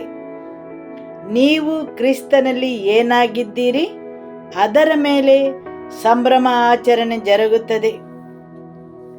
ಎಷ್ಟರ ಮಟ್ಟಿಗೆ ನಿಮ್ಮ ಜೀವನವು ಪರಿವರ್ತನೆ ಹೊಂದಿದೆ ಅದರ ಮೇಲೆ. ಆದುದರಿಂದ ಇಬ್ರಿಯರಿಗೆ ಬರೆದ ಪತ್ರಿಕೆಯಲ್ಲಿ ಹೇಳಿದೆ, ಯೇಸುವಿನ ಮೇಲೆ ದೃಷ್ಟಿಯಿಟ್ಟು ನಂಬಿಕೆಯನ್ನು ಹುಟ್ಟಿಸುವಾತನು, ಅದನ್ನು ಪರಿಪೂರ್ಣಗೊಳಿಸುವಾತನೂ ಆಗಿರುವ. ಹೌದು, ಅಲ್ಲಿ ದೃಷ್ಟಿಸುವವನಿದ್ದಾನೆ. ಆತನನ್ನು ದಿಟ್ಟಿಸಿ ಆತನ ಜೊತೆ ಸಾಗುವಾಗ ನಾವು ಆತನಂತೆ ಆಗುತ್ತೇವೆ. ಆತನು ನಂಬಿಕೆಯನ್ನು ಹುಟ್ಟಿಸುವಾತನು, ಅದನ್ನು ಪರಿಪೂರ್ಣಗೊಳಿಸುವಾತನು. ನಿಮ್ಮ ಜೀವನವನ್ನು ರೂಪಾಂತರಗೊಳಿಸುತ್ತಾನೆ. ಆ ರೂಪಾಂತರವು ನಿಮ್ಮಲ್ಲಿ ಆಗುವುದು ಯಾವಾಗ ನೀವು ಆತನನ್ನು ದಿಟ್ಟಿಸುತ್ತೀರಿ, ಆವಾಗ ಮಾತ್ರ. ಆತನನ್ನು ಹಿಂಬಾಲಿಸಲು ಪ್ರಾರಂಭಿಸುವಾಗ, ಆತನ ಜೊತೆ ಸಾಗಿದಾಗ. ಆಮೆನ್. ಇಲ್ಲಿ ಆಕೆಯ ನಲ್ಲನ್ನು ಹೇಳುತ್ತಾನೆ, ನನ್ನ ಸುಂದರಿಯೇ ಬಾ, ನನ್ನ ಪ್ರಿಯತಮೆ. ಆಕೆಯು ಅಲ್ಲಿ ಕುಳಿತಿದ್ದಾಳೆ, ನಾನು ಕಪ್ಪಾಗಿದ್ದೇನೆ. ಆದರೆ ಆತನು ಹೇಳುತ್ತಾನೆ, ನನ್ನ ಸುಂದರಿಯೇ ಬಾ. ನೀನು ನಿನ್ನಲ್ಲಿ ನೋಡುವ ಆ ಕಪ್ಪು, ಆ ಅಪೂರ್ಣತೆಯನ್ನು ನಾನು ನೋಡುವುದಿಲ್ಲ. ಅಥವಾ ನಿನ್ನನ್ನು ನೋಡುವಾಗ ನನಗೆ ಹಾಗೆ ಕಾಣುವುದಿಲ್ಲ. ಮನುಷ್ಯರು ನಿಮ್ಮನ್ನು ಹೊರಗಿನಿಂದ ನೋಡಿ ತೀರ್ಪು ನೀಡುತ್ತಾರೆ, ಆದರೆ ದೇವರು ನಿಮ್ಮ ಹೃದಯವನ್ನು ನೋಡುತ್ತಾರೆ. ಆಮೆನ್. ಹಾಲೆಲೂಯ. ಆದುದರಿಂದ ಆತನು ಹೇಳುತ್ತಾನೆ, ನನ್ನ ಸುಂದರಿಯೇ, ನನ್ನೊಂದಿಗೆ ಬಾ, ಎದ್ದೇಳು. ಹೌದು, ಅನೇಕ ವಿಷಯಗಳಿಗೆ ನೀವು ಎದ್ದೇಳಬೇಕು. ನೀವು ಎಲ್ಲಿದ್ದೀರೋ ಅಲ್ಲೇ ಇದ್ದು ಆತನನ್ನು ಹಿಂಬಾಲಿಸಲು ಸಾಧ್ಯವಿಲ್ಲ. ಕೆಲವೊಂದು ವಿಷಯಗಳಿಂದ ನೀವು ಎದ್ದೇಳಲೇಬೇಕು ಮತ್ತು ಅದನ್ನು ಆಕೆಯು ತಾನಾಗಿ ಮಾಡಬೇಕು. ಆತನು ಬೆಟ್ಟಗಳನ್ನು ಹಾರುತ್ತಾ ಗುಡ್ಡಗಳನ್ನು ಜಿಗಿಯುತ್ತಾ ಬಂದಿದ್ದಾನೆ. ಆಕೆಯು ಕಟ್ಟಿದ ಗೋಡೆಗಳ ಬಳಿಗೆ ಆತನು ಬಂದಿದ್ದಾನೆ ಮತ್ತು ಆ ಗೋಡೆಗಳ ಆಚೆಗೆ ನಿಂತು ಅಲ್ಲಿರುವ ಕಿಟಕಿಗಳಿಂದ ಜಾಲಾಂಧ್ರಗಳ ಮೂಲಕ ದಿಟ್ಟಿಸುತ್ತಾನೆ. ಮತ್ತು ಅಲ್ಲಿಂದ ಆತನು ಹೇಳುತ್ತಾನೆ, ಬಾ, ಎದ್ದೇಳು, ಅಲ್ಲಿಂದ ಹೊರಟು ಬಾ. ಹೌದು, ಆತನ ಜೊತೆ ನಡೆಯಬೇಕಾದರೆ ನಾವು ಕೆಲವು ಸಂಗತಿಗಳನ್ನು ಮಾಡಬೇಕು. ನಾವಿದ್ದ ಆ ಸ್ಥಳದಿಂದ ಎದ್ದು ಬರಬೇಕು. ನೀವಾಗಿ ನಿಮ್ಮ ಸುತ್ತಲೂ ಕಟ್ಟಿದ ಗೋಡೆಗಳಿಂದ ನೀವು ಹೊರಗೆ ಬರಬೇಕು. ನಿಮ್ಮ ಮನಸ್ಥಿತಿಯ ಸುತ್ತಲೂ, ನಿಮ್ಮ ವರ್ತನೆಯ ಸುತ್ತಲೂ ಭಯ, ಜನರ ಭಯ, ಸಮಾಜದ ಭಯ, ಇವುಗಳು ನಿಮಗೆ ಯೇಸುವನ್ನು ಹಿಂಬಾಲಿಸಲು ಅಡ್ಡಿ ಮಾಡುತ್ತವೆ. ಜನರು ಏನು ಹೇಳಬಹುದು? ಹೌದು, ಅಂತಹ ಅನೇಕ ಭಯಗಳು, ಅಂತಹ ಅಡ್ಡಿಗಳು ನಿಮ್ಮ ಮೇಲೆ ಪರಿಣಾಮ ಬೀರುತ್ತವೆ ಮತ್ತು ಯೇಸುವಿನ ಜೊತೆ ನೀವು ಸಾಗುವುದನ್ನು ತಡೆಯುತ್ತವೆ. ದೇವರ ವಾಕ್ಯವು ಹೇಳುತ್ತದೆ, ಎದ್ದೇಳು, ನಿಮ್ಮ ಭಯದಿಂದ ಹೊರಗೆ ಬಾ. ನಿಮ್ಮಲ್ಲಿರುವ ಅಡ್ಡಿ ಆತಂಕಗಳಿಂದ ಹೊರಗೆ ಬನ್ನಿ. ನಿಮ್ಮ ನೋವು, ಅಪರಾಧ ಮನೋಭಾವದಿಂದ ಹೊರಗೆ ಬನ್ನಿ. ಹೌದು, ಒಂದು ಸಮಯದಲ್ಲಿ ವಿಶ್ವಾಸದಿಂದ ನಡೆಯಲು ನೀವು ಪ್ರಯತ್ನಿಸಿರಬಹುದು, ಆದರೆ ಅದು ಯಶಸ್ವಿಯಾಗಲಿಲ್ಲ ಮತ್ತು ಅದು ನಿಮ್ಮಲ್ಲಿ ಅಪನಂಬಿಕೆಯನ್ನು ತಂದಿರಬಹುದು. ಆತನು ಹೇಳುತ್ತಾನೆ, ಎದ್ದೇಳು. ಆ ಭೂತಕಾಲದ ನೋವುಗಳಿಂದ, ಆತಂಕಗಳಿಂದ, ಅಪರಾಧಗಳಿಂದ, ನಿರಾಶೆಗಳಿಂದ, ಭಯಗಳಿಂದ ಹೊರಗೆ ಬನ್ನಿ. ನಿಮ್ಮ ಹಿಂದಿನ ವಿಶ್ವಾಸದ ನಡೆಯು ನಿಮ್ಮಲ್ಲಿ ನಿರಾಶೆಯನ್ನು ತಂದಿರಬಹುದು ಮತ್ತು ನೀವು ನಿರ್ಧರಿಸಬಹುದು, ನಾನು ಇಲ್ಲಿಂದ ಮುಂದುವರಿಯುವುದಿಲ್ಲ, ಭವಿಷ್ಯದಲ್ಲಿ ಏನು ಕಾದಿದೆ ಎಂದು ತಿಳಿದಿಲ್ಲ. ಹೌದು, ಅನೇಕ ಜನರಲ್ಲಿ ಹೀಗೆ ನಡೆದಿರುತ್ತದೆ. ನಿಮಗೆ ಅದರ ಅನುಭವವಿದೆಯೇ? ಹೌದು, ಯೇಸುವಿನಲ್ಲಿ ನಿಮಗೆ ನಿರಾಶೆಯಾಗಿರಬಹುದು. ನೀವು ಆತನ ವಾಕ್ಯವನ್ನು ನಂಬಿದ್ದೀರಿ ವಿಶ್ವಾಸದಿಂದ ಹೇಳಿಕೊಳ್ಳುತ್ತೀರಿ, ಆದರೆ ಏನೂ ಸಂಭವಿಸುವುದಿಲ್ಲ ಮತ್ತು ಆವಾಗ ನಿಮಗೆ ನಿರಾಶೆ ಉಂಟಾಗುತ್ತದೆ ಮತ್ತು ನೀವು ಅಲ್ಲೇ ನಿಲ್ಲುತ್ತೀರಿ ಅಥವಾ ಉಳಿಯುತ್ತೀರಿ. ದೇವರು ಹೇಳುತ್ತಾರೆ, ಎದ್ದೇಳು ಮತ್ತು ಅಲ್ಲಿಂದ ಹೊರಗೆ ಬಾ. ಹೌದು, ನೀನಾಗಿ ಆಯ್ಕೆ ಮಾಡಿ ಹೊರಗೆ ಬರಬೇಕು. ನಾನು ನನ್ನದೇ ಸ್ವ ಅನುಕಂಪದಿಂದ ಕುಳಿತುಕೊಳ್ಳುವುದಿಲ್ಲ, ಭಯದಿಂದ, ನಿರುತ್ಸಾಹದಿಂದ, ದೇವರಲ್ಲಿ ಅಥವಾ ಮನುಷ್ಯರಲ್ಲಿದ್ದ ಅಪರಾಧ ಮನೋಭಾವದಿಂದ ಎದ್ದೇಳುತ್ತೇನೆ, ಮುಂದುವರಿಯುತ್ತೇನೆ. ಆತನು ಗೋಡೆಗಳ ತನಕ ಮಾತ್ರ ಬರುತ್ತಾನೆ. ಅಲ್ಲಿಂದ ನೀವು ಎದ್ದು ಆತನನ್ನು ಹಿಂಬಾಲಿಸುವುದು ಅದು ನಿಮ್ಮ ಕಾರ್ಯವಾಗಿದೆ. ಆಮೆನ್. ಪರಮಗೀತೆ ಅಧ್ಯಾಯ 4 ವಾಕ್ಯ 12. ನನ್ನ ಪ್ರಿಯಳು, ನನ್ನ ಮೊದಲಗಿತ್ತಿಯು, ಸುಭದ್ರವಾದ ಉದ್ಯಾನ, ಬೇಲಿಯೊಳಗೆ ಮುಚ್ಚಿ ಮುದ್ರಿಸಿದ ಚಿಲುಮೆ. ಇಲ್ಲಿ ನಲ್ಲನು ಹೇಳುತ್ತಾನೆ, ನನ್ನ ಮೊದಲಗಿತ್ತಿಯು, ಸುಭದ್ರವಾದ ಉದ್ಯಾನ, ಬೇಲಿಯೊಳಗೆ ಮುಚ್ಚಿ ಮುದ್ರಿಸಿದ ಚೆಲುಮೆ. ಅಲ್ಲಿ ಉದ್ಯಾನವಿಲ್ಲವೆಂದಲ್ಲ, ಅವುಗಳಲ್ಲಿ ಫಲವಿಲ್ಲವೆಂದಲ್ಲ, ಆದರೆ ಬೇಲಿಯೊಳಗೆ ಮುಚ್ಚಿದೆ. ಅಲ್ಲಿ ಫಲವು ಕಂಡುಬರುವುದಿಲ್ಲ, ಅದು ಸುತ್ತುವರಿದಿದೆ. ಅಲ್ಲಿದ್ದ ಚೆಲುಮೆಗೆ ಮುದ್ರೆ ಹಾಕಿದೆ. ಅಲ್ಲೊಂದು ಚೆಲುಮೆ ಇದೆ, ಅದನ್ನು ಬಂಧಿಸಲಾಗಿದೆ. ಹೌದು, ಅನೇಕ ಜೀವಗಳು ಈ ರೀತಿ ಇವೆ, ಒಳಗಡೆ ಮುಚ್ಚಲ್ಪಟ್ಟಿವೆ. ದೇವರಿಟ್ಟ ಚಿಲುಮೆಯು ಹರಿಯುವುದಿಲ್ಲ, ಚಿಲುಮೆಯು ಚಿಮ್ಮುವುದಿಲ್ಲ. ದೇವರ ಉದ್ದೇಶದಂತೆ ನೀವು ಮುಂದುವರಿಯುವುದಿಲ್ಲ. ಅಲ್ಲಿದ್ದ ಚಿಲುಮೆಯನ್ನು ಮುದ್ರೆ ಹಾಕಿ ಮುಚ್ಚಲ್ಪಟ್ಟಿದೆ. ನಾನು ಕೊಟ್ಟ ಜೀವವು ನಿಮ್ಮೊಳಗೆ ಚಿಲುಮೆಯಾಗಿ ಹರಿಯಬೇಕಿತ್ತು, ಆದರೆ ಆ ಕಾರಂಜಿಯನ್ನು ಮುಚ್ಚಿದ್ದಾರೆ. ಯಾಕೆಂದರೆ ಬೇರೆ ಬೇರೆ ರೀತಿಯ ನೋವುಗಳು, ಆತಂಕಗಳು, ಕಹಿಯಾದ ಅನುಭವಗಳು, ಅಪರಾಧಗಳು, ನನ್ನ ಪ್ರಿಯನ ಉದ್ಯಾನವನ್ನು ಮುಚ್ಚಲಾಗಿದೆ, ಚಿಲುಮೆಗಳನ್ನು ಮುಚ್ಚಲಾಗಿದೆ, ಕಾರಂಜಿಗಳಿಗೆ ಮುದ್ರೆ ಹಾಕಲಾಗಿದೆ. ದೇವರು ನಿಮ್ಮೊಳಗೆ ಇಟ್ಟ ಆ ಜೀವಜಲವು ಸರಿಯಾದ ರೀತಿಯಲ್ಲಿ ಅಭಿವ್ಯಕ್ತವಾಗುವುದಿಲ್ಲ. ದೇವರು ಆತನ ಜೀವವನ್ನು, ಪವಿತ್ರಾತ್ಮನನ್ನು ನಿಮ್ಮೊಳಗೆ ಇಟ್ಟಿದ್ದಾನೆ. ಆದರೆ ಆ ಪವಿತ್ರಾತ್ಮನ ಬಲವು ನಿಮ್ಮಲ್ಲಿ ಅಭಿವ್ಯಕ್ತವಾಗುವುದಿಲ್ಲ, ಅದು ಮುಚ್ಚಲ್ಪಟ್ಟಿದೆ. ನೀವು ಆತನಿಗೆ ಅವಕಾಶವನ್ನು ನೀಡುವುದಿಲ್ಲ. ದೇವರ ಜೀವಾತ್ಮವು ನಿಮ್ಮಲ್ಲಿ ಹರಿಯಲು ಅವಕಾಶ ಮಾಡಿಕೊಡಿ. ಆ ಉದ್ಯಾನವು ಸುತ್ತುವರಿದಿದೆ, ಆ ಚಿಲುಮೆಯು ಮುಚ್ಚಲ್ಪಟ್ಟಿದೆ, ಕಾರಂಜಿಗೆ ಮುದ್ರೆ ಹಾಕಿ ಮುಚ್ಚಿದ್ದಾರೆ. ಆಮೆನ್. ಪರಮಗೀತೆ ಅಧ್ಯಾಯ 2 ವಾಕ್ಯ 14.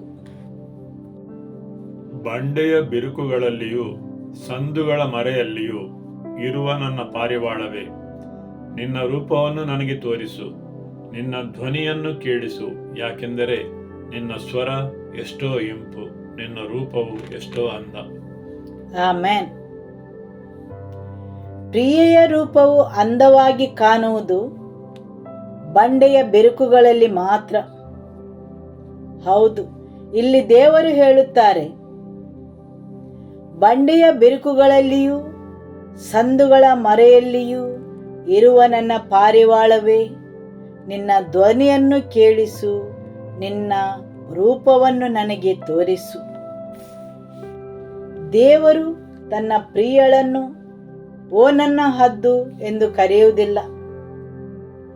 ಆತನು ಆಕೆಯನ್ನು ನನ್ನ ಪಾರಿವಾಳವೇ ಎಂದು ಕರೆಯುತ್ತಾನೆ.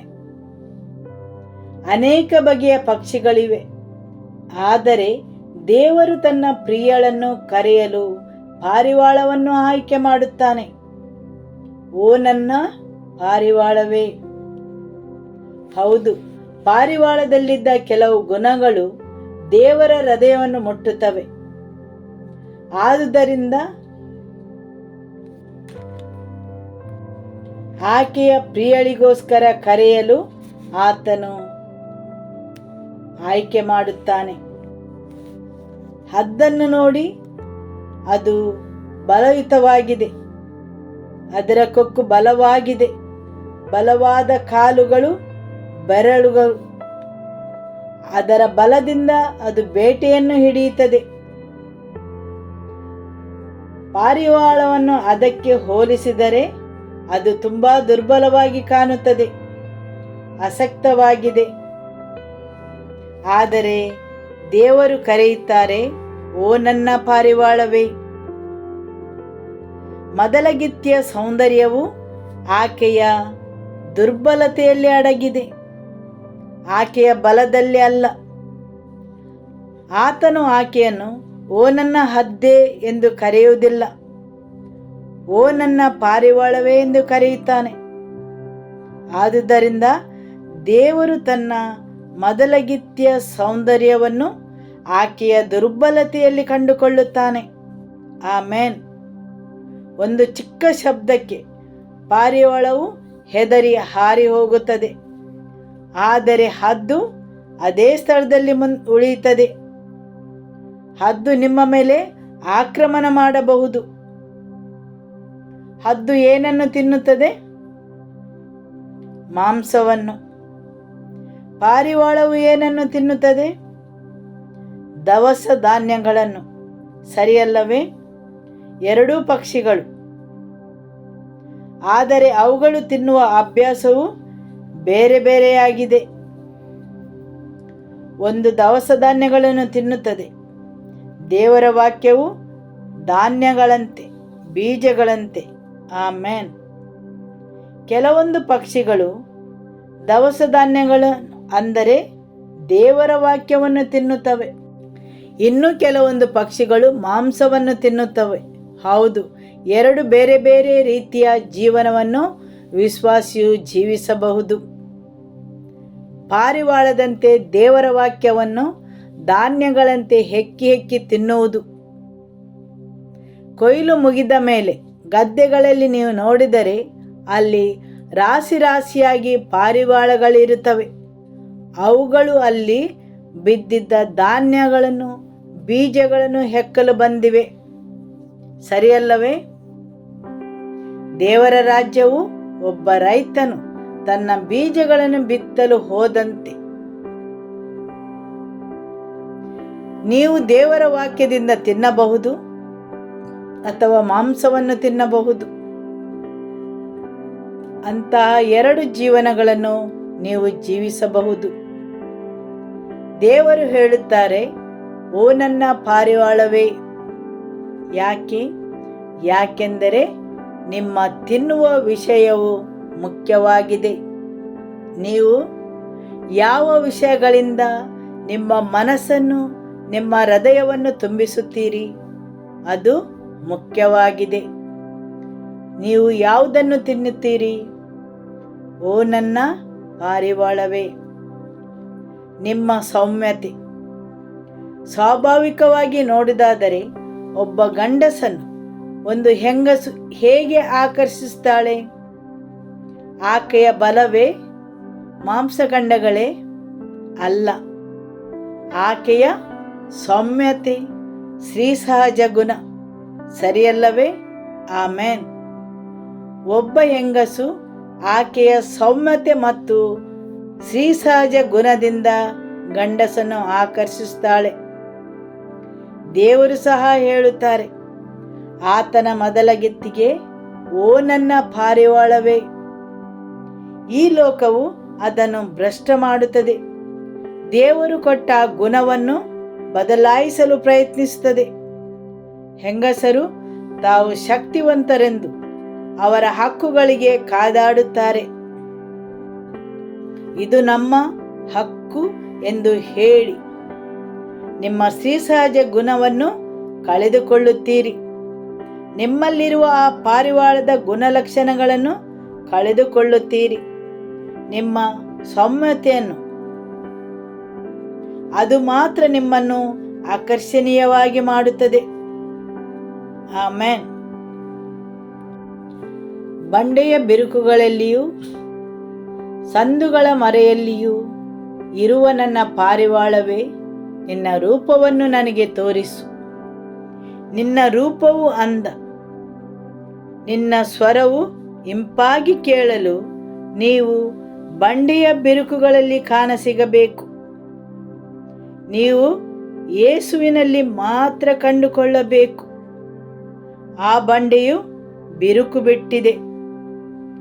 ಐಗುಪ್ತ ದೇಶದಿಂದ ಇಸ್ರಾಯೇಲರನ್ನು ಹೊರಗೆ ತರುವಾಗ ಮೋಶೆಯು ಬಂಡೆಗೆ ಹೊಡೆಯುತ್ತಾನೆ ಮತ್ತು ಅದರಿಂದ ನೀರು ಹರಿದು ಬರುತ್ತದೆ.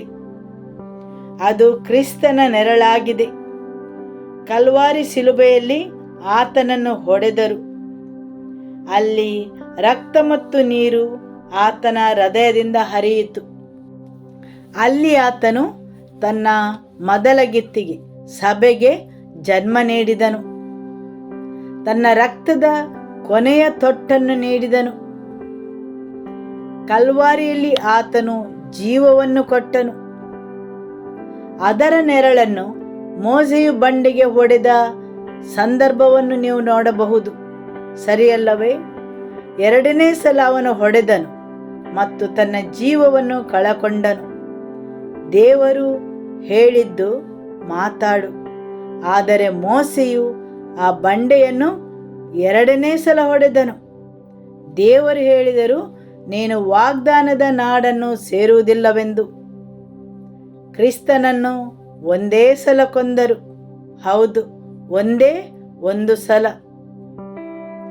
ಆತನು ತನ್ನನ್ನೇ ಒಂದು ಬಲಿದಾನವಾಗಿ ಅರ್ಪಿಸಿದನು ಮತ್ತು ತಂದೆಯ ಬಲಗಡೆಯಲ್ಲಿ ಆಸೀನನಾಗಿದ್ದಾನೆ. ದೇವರ ವಾಕ್ಯವು ಮುಂದುವರಿಸಿ ಹೇಳುತ್ತದೆ, ಪ್ರಪಂಚದ ಯಾಜಕರು ವ್ಯರ್ಥವಾದ ಯಜ್ಞಗಳನ್ನು ಅರ್ಪಿಸುತ್ತಾರೆ. ಪ್ರತಿದಿನ ಪ್ರಪಂಚದ ಯಾಜಕರು ಏನೆಂದು ಹೇಳುತ್ತಾರೆ? ನನಗೇನು ತಿಳಿದಿಲ್ಲ, ನಾನು ಇನ್ನೊಂದು ಬಲಿದಾನವನ್ನು ಅರ್ಪಿಸಬೇಕು. ಹೌದು, ಮರುದಿನ ಬಂದು ಪುನಃ ಬಲಿದಾನವನ್ನು ಅರ್ಪಿಸುತ್ತಾನೆ. ಮೋಶೆಯು ಬಂಡೆಯನ್ನು ಎರಡನೇ ಸಲ ಹೊಡೆಯಲು ಪ್ರಯತ್ನಿಸಿದನು ಮತ್ತು ಆತನು ತನ್ನ ಜೀವವನ್ನು ಕಳಕೊಂಡನು. ಅಜ್ಞಾನದಿಂದ ಲೌಕಿಕ ಯಾಜಕರು ಇಂದೂ ಆತನನ್ನು ಬಲಿದಾನ ಯಜ್ಞವಾಗಿ ಅರ್ಪಿಸುತ್ತಾರೆ. ಕ್ರಿಸ್ತನನ್ನು ಒಮ್ಮೆ ಮಾತ್ರ ಹೊಡೆದರು ಅಥವಾ ಕೊಂದರು. ಆ ಯೇಸುವನ್ನು ಆ ಬಂಡೆಯ ಬೆರುಕುಗಳಲ್ಲಿ ನಾವು ಕಂಡುಕೊಳ್ಳಬೇಕು. ಅಲ್ಲಿ ನೀವು ಆಕರ್ಷಣೀಯವಾಗಿ ಕಾಣುತ್ತೀರಿ. ಅದು ಒಂದೇ ಸ್ಥಳ. ತನ್ನ ಕಾಂತನಿಗೆ ಅವನ ಪ್ರಿಯೆಯು ಸುಂದರವಾಗಿ ಕಾಣುವ ಸ್ಥಳ. ಬೇರೆ ಯಾವುದೇ ಸ್ಥಳ ಇಲ್ಲ.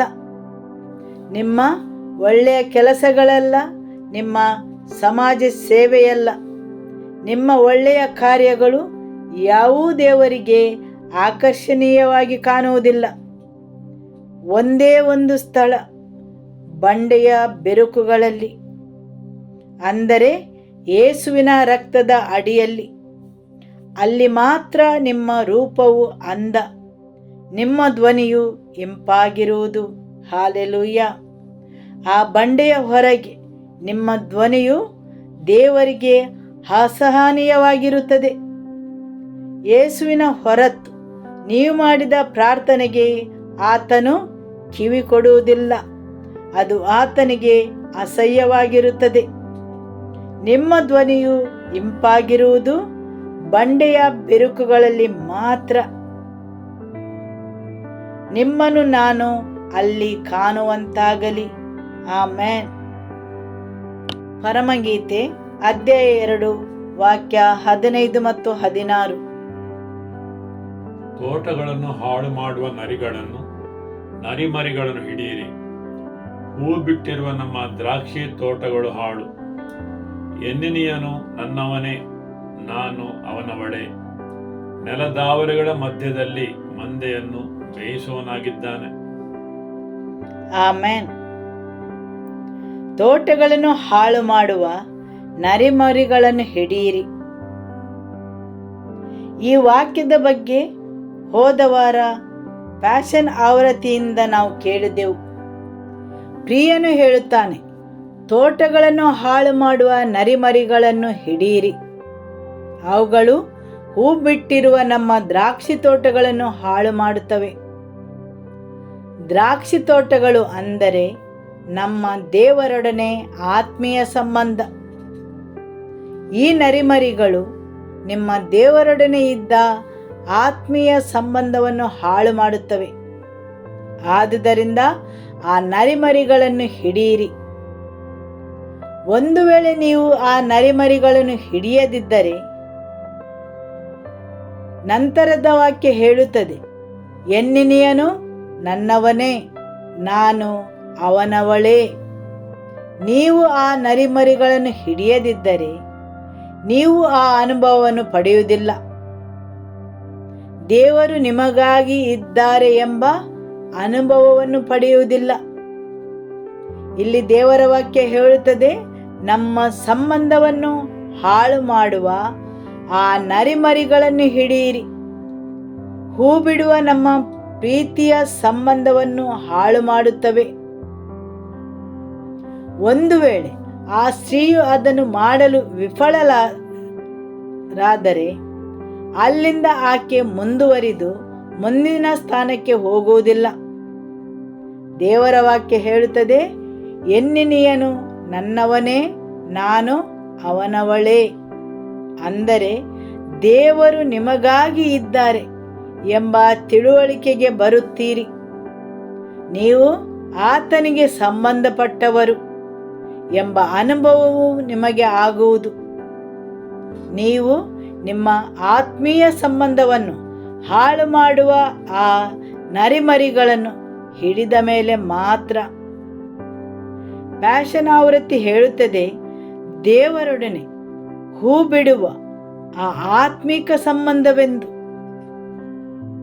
ಆ ನರಿಮರಿಗಳು ಅದನ್ನು ಹಾಳು ಮಾಡುತ್ತವೆ. ಶತ್ರುವು ತರುವ ಸುಳ್ಳುಗಳಿಂದ. ಯೇಸು ಪರಿಸಯರಿಗೂ ಸದ್ದುಕಾಯರಿಗೂ ಭೇಟಿಯಾಗುವಾಗ ಅವರನ್ನು ಸರ್ಪ ಸಂತತಿಯವರೇ ಎಂದು ಕರೆಯುತ್ತಾನೆ. ಬೇರೆ ಕೆಲವು ಆವೃತ್ತಿಗಳು ಅವರನ್ನು ಕಪಟ ನರಿಗಳೆಂದು ಸಂಬೋಧಿಸುತ್ತದೆ.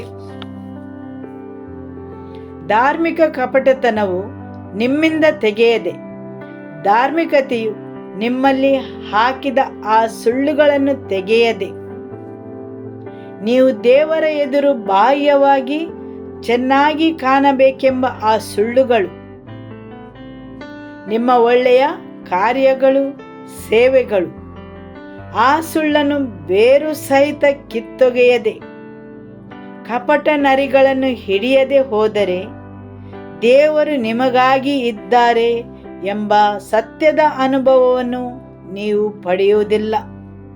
ಎನ್ನಿನಿಯನು ನನ್ನವನೇ ಮತ್ತು ನಾನು ಅವನವಳೇ. ಧಾರ್ಮಿಕತೆಯು ತರುವ ಸುಳ್ಳುಗಳು, ಅಜ್ಞಾನ, ಕಪಟತನ ಇವೇ ಆ ಕಪಟ ನರಿಗಳು. ಅವುಗಳು ಹೂ ಬಿಟ್ಟಿರುವ ದ್ರಾಕ್ಷಿ ತೋಟಗಳನ್ನು, ದೇವರ ಜೊತೆಗಿನ ಆತ್ಮೀಯ ಸಂಬಂಧವನ್ನು ಹಾಳು ಮಾಡುತ್ತವೆ. ನೀವು ಅವುಗಳನ್ನು ತೊರೆದ ಮೇಲೆ ಮಾತ್ರ ದೇವರು ನಿಮಗಾಗಿ ಇದ್ದಾರೆಂಬ ಅನುಭವವನ್ನು ಪಡೆಯುತ್ತೀರಿ ಮತ್ತು ನೀವು ಆತನಿಗೆ ಸೇರಿದವರಾಗಿರುತ್ತೀರಿ. ನಿಮ್ಮಲ್ಲಿ ಭರವಸೆ ಬರುತ್ತದೆ. ಎಲ್ಲ ಅಭದ್ರತೆ ಮತ್ತು ಭಯವು ನಿಮ್ಮನ್ನು ಬಿಟ್ಟು ಹೋಗುತ್ತದೆ. ಆ ನರಿಮರಿಗಳು ನಿಮ್ಮ ಸುತ್ತಲೂ ಗೋಡೆಗಳನ್ನು ಕಟ್ಟುತ್ತವೆ. ಯಾಕೆಂದರೆ ನಿಮ್ಮಲ್ಲಿರುವ ಭಯ, ಅಭದ್ರತೆ, ನಿರಾಸೆ ಹಾಗೂ ನೀವು ಅನುಭವಿಸುವ ಆ ಅಪರಾಧ ಮನೋಭಾವ. ಆದುದರಿಂದ ಆ ನರಿಮರಿಗಳನ್ನು, ಕಪಟ ಮರಿಗಳನ್ನು ಹಿಡಿಯಿರಿ. ಆವಾಗ ದೇವರು ನಿಮಗಾಗಿ ಇದ್ದಾರೆ ಮತ್ತು ನೀವು ಆತನಿಗೆ ಸೇರಿದವರೆಂಬ ಅನುಭವಕ್ಕೆ ಬರುತ್ತೀರಿ. ಹಾಲೆಲೂಯ. ಮತ್ತು ಆತನು ನೆಲದಾವರೆಗಳ ಮಧ್ಯದಲ್ಲಿ ಮಂದೆಯನ್ನು ಮೇಯಿಸುವವನಾಗಿದ್ದಾನೆ. ಆವಾಗ ನೀವು ದೇವರಿಂದ ಪೋಷಿಸಲ್ಪಡುತ್ತೀರಿ. ದೇವರ ವಾಕ್ಯದಿಂದ ಪೋಷಿಸಲ್ಪಡುತ್ತೀರಿ. ದೇವರ ವಾಕ್ಯವು ನಿಮ್ಮನ್ನು ಪೋಷಿಸುತ್ತದೆ. ಆಮೆನ್. ಹೌದು, ಆತನ ಮಂದೆಯನ್ನು ಪೋಷಿಸುತ್ತಾನೆ. ಆ ಕಪಟ ನರಿಗಳು ಯಾವಾಗಲೂ ಬೇರ್ಪಡುವುದಕ್ಕೆ ಕಾರಣವಾಗುತ್ತವೆ. ಹೌದು, ಶತ್ರುವು ಯಾವಾಗಲೂ ಸುಳ್ಳನ್ನು ನಿಮ್ಮ ಮನಸ್ಸಲ್ಲಿ ಹಾಕುತ್ತಾನೆ. ಕಪಟ ನರಿಗಳು ಯಾವಾಗಲೂ ಸುಳ್ಳಾಡುತ್ತವೆ. ಜ್ಞಾನದ ಕೊರತೆಯಿಂದ ನನ್ನ ಜನರು ನಾಶವಾಗುತ್ತಾರೆ. ಅಜ್ಞಾನ, ಸುಳ್ಳು ಇವುಗಳೆಲ್ಲವೂ ನಿಮ್ಮನ್ನು ದೇವರಿಂದ ಬೇರ್ಪಡಿಸುತ್ತದೆ. ಇದು ನಿಮ್ಮನ್ನು ಮುಸುಕುದಾರಿಯನ್ನಾಗಿಸುತ್ತದೆ. ಆತನಲ್ಲಿ ಬರಲು ನಿಮಗಿರುವ ಸ್ವಾತಂತ್ರ್ಯವನ್ನು ಕಸಿದುಕೊಳ್ಳುತ್ತದೆ. ದೇವರು ನಿಮಗಾಗಿ ಇದ್ದಾರೆ ಎಂಬ ಭರವಸೆಯನ್ನು ಮತ್ತು ನಿಮ್ಮ ಆತ್ಮವಿಶ್ವಾಸವನ್ನು ನಿಮ್ಮಿಂದ ಕದಿಯುತ್ತದೆ. ಆದುದರಿಂದ ನೀವು ಎದ್ದೇಳುವ ಅಗತ್ಯವಿದೆ. ಹೌದು, ಎಲ್ಲಿ ನೀವು ಕೂತಿದ್ದೀರಿ ಅಲ್ಲಿಂದ ನೀವು ಎದ್ದೇಳಬೇಕು ಮತ್ತು ಅಲ್ಲಿಂದ ಮುನ್ನಡೆಯಬೇಕು. ಆಮೆನ್. ಹಾಲೆಲೂಯ.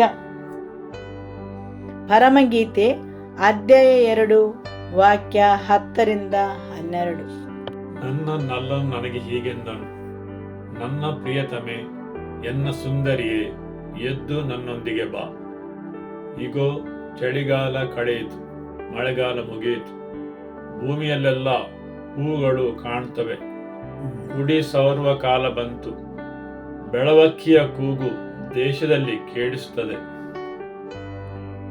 ಹೌದು, ಹಾಡನ್ನು ಕೇಳುವ ಸಮಯ ಬಂತು. ಇಲ್ಲಿ ದೇವರ ವಾಕ್ಯ ಹೇಳುತ್ತದೆ ಋತುಕಾಲಗಳ ಬಗ್ಗೆ.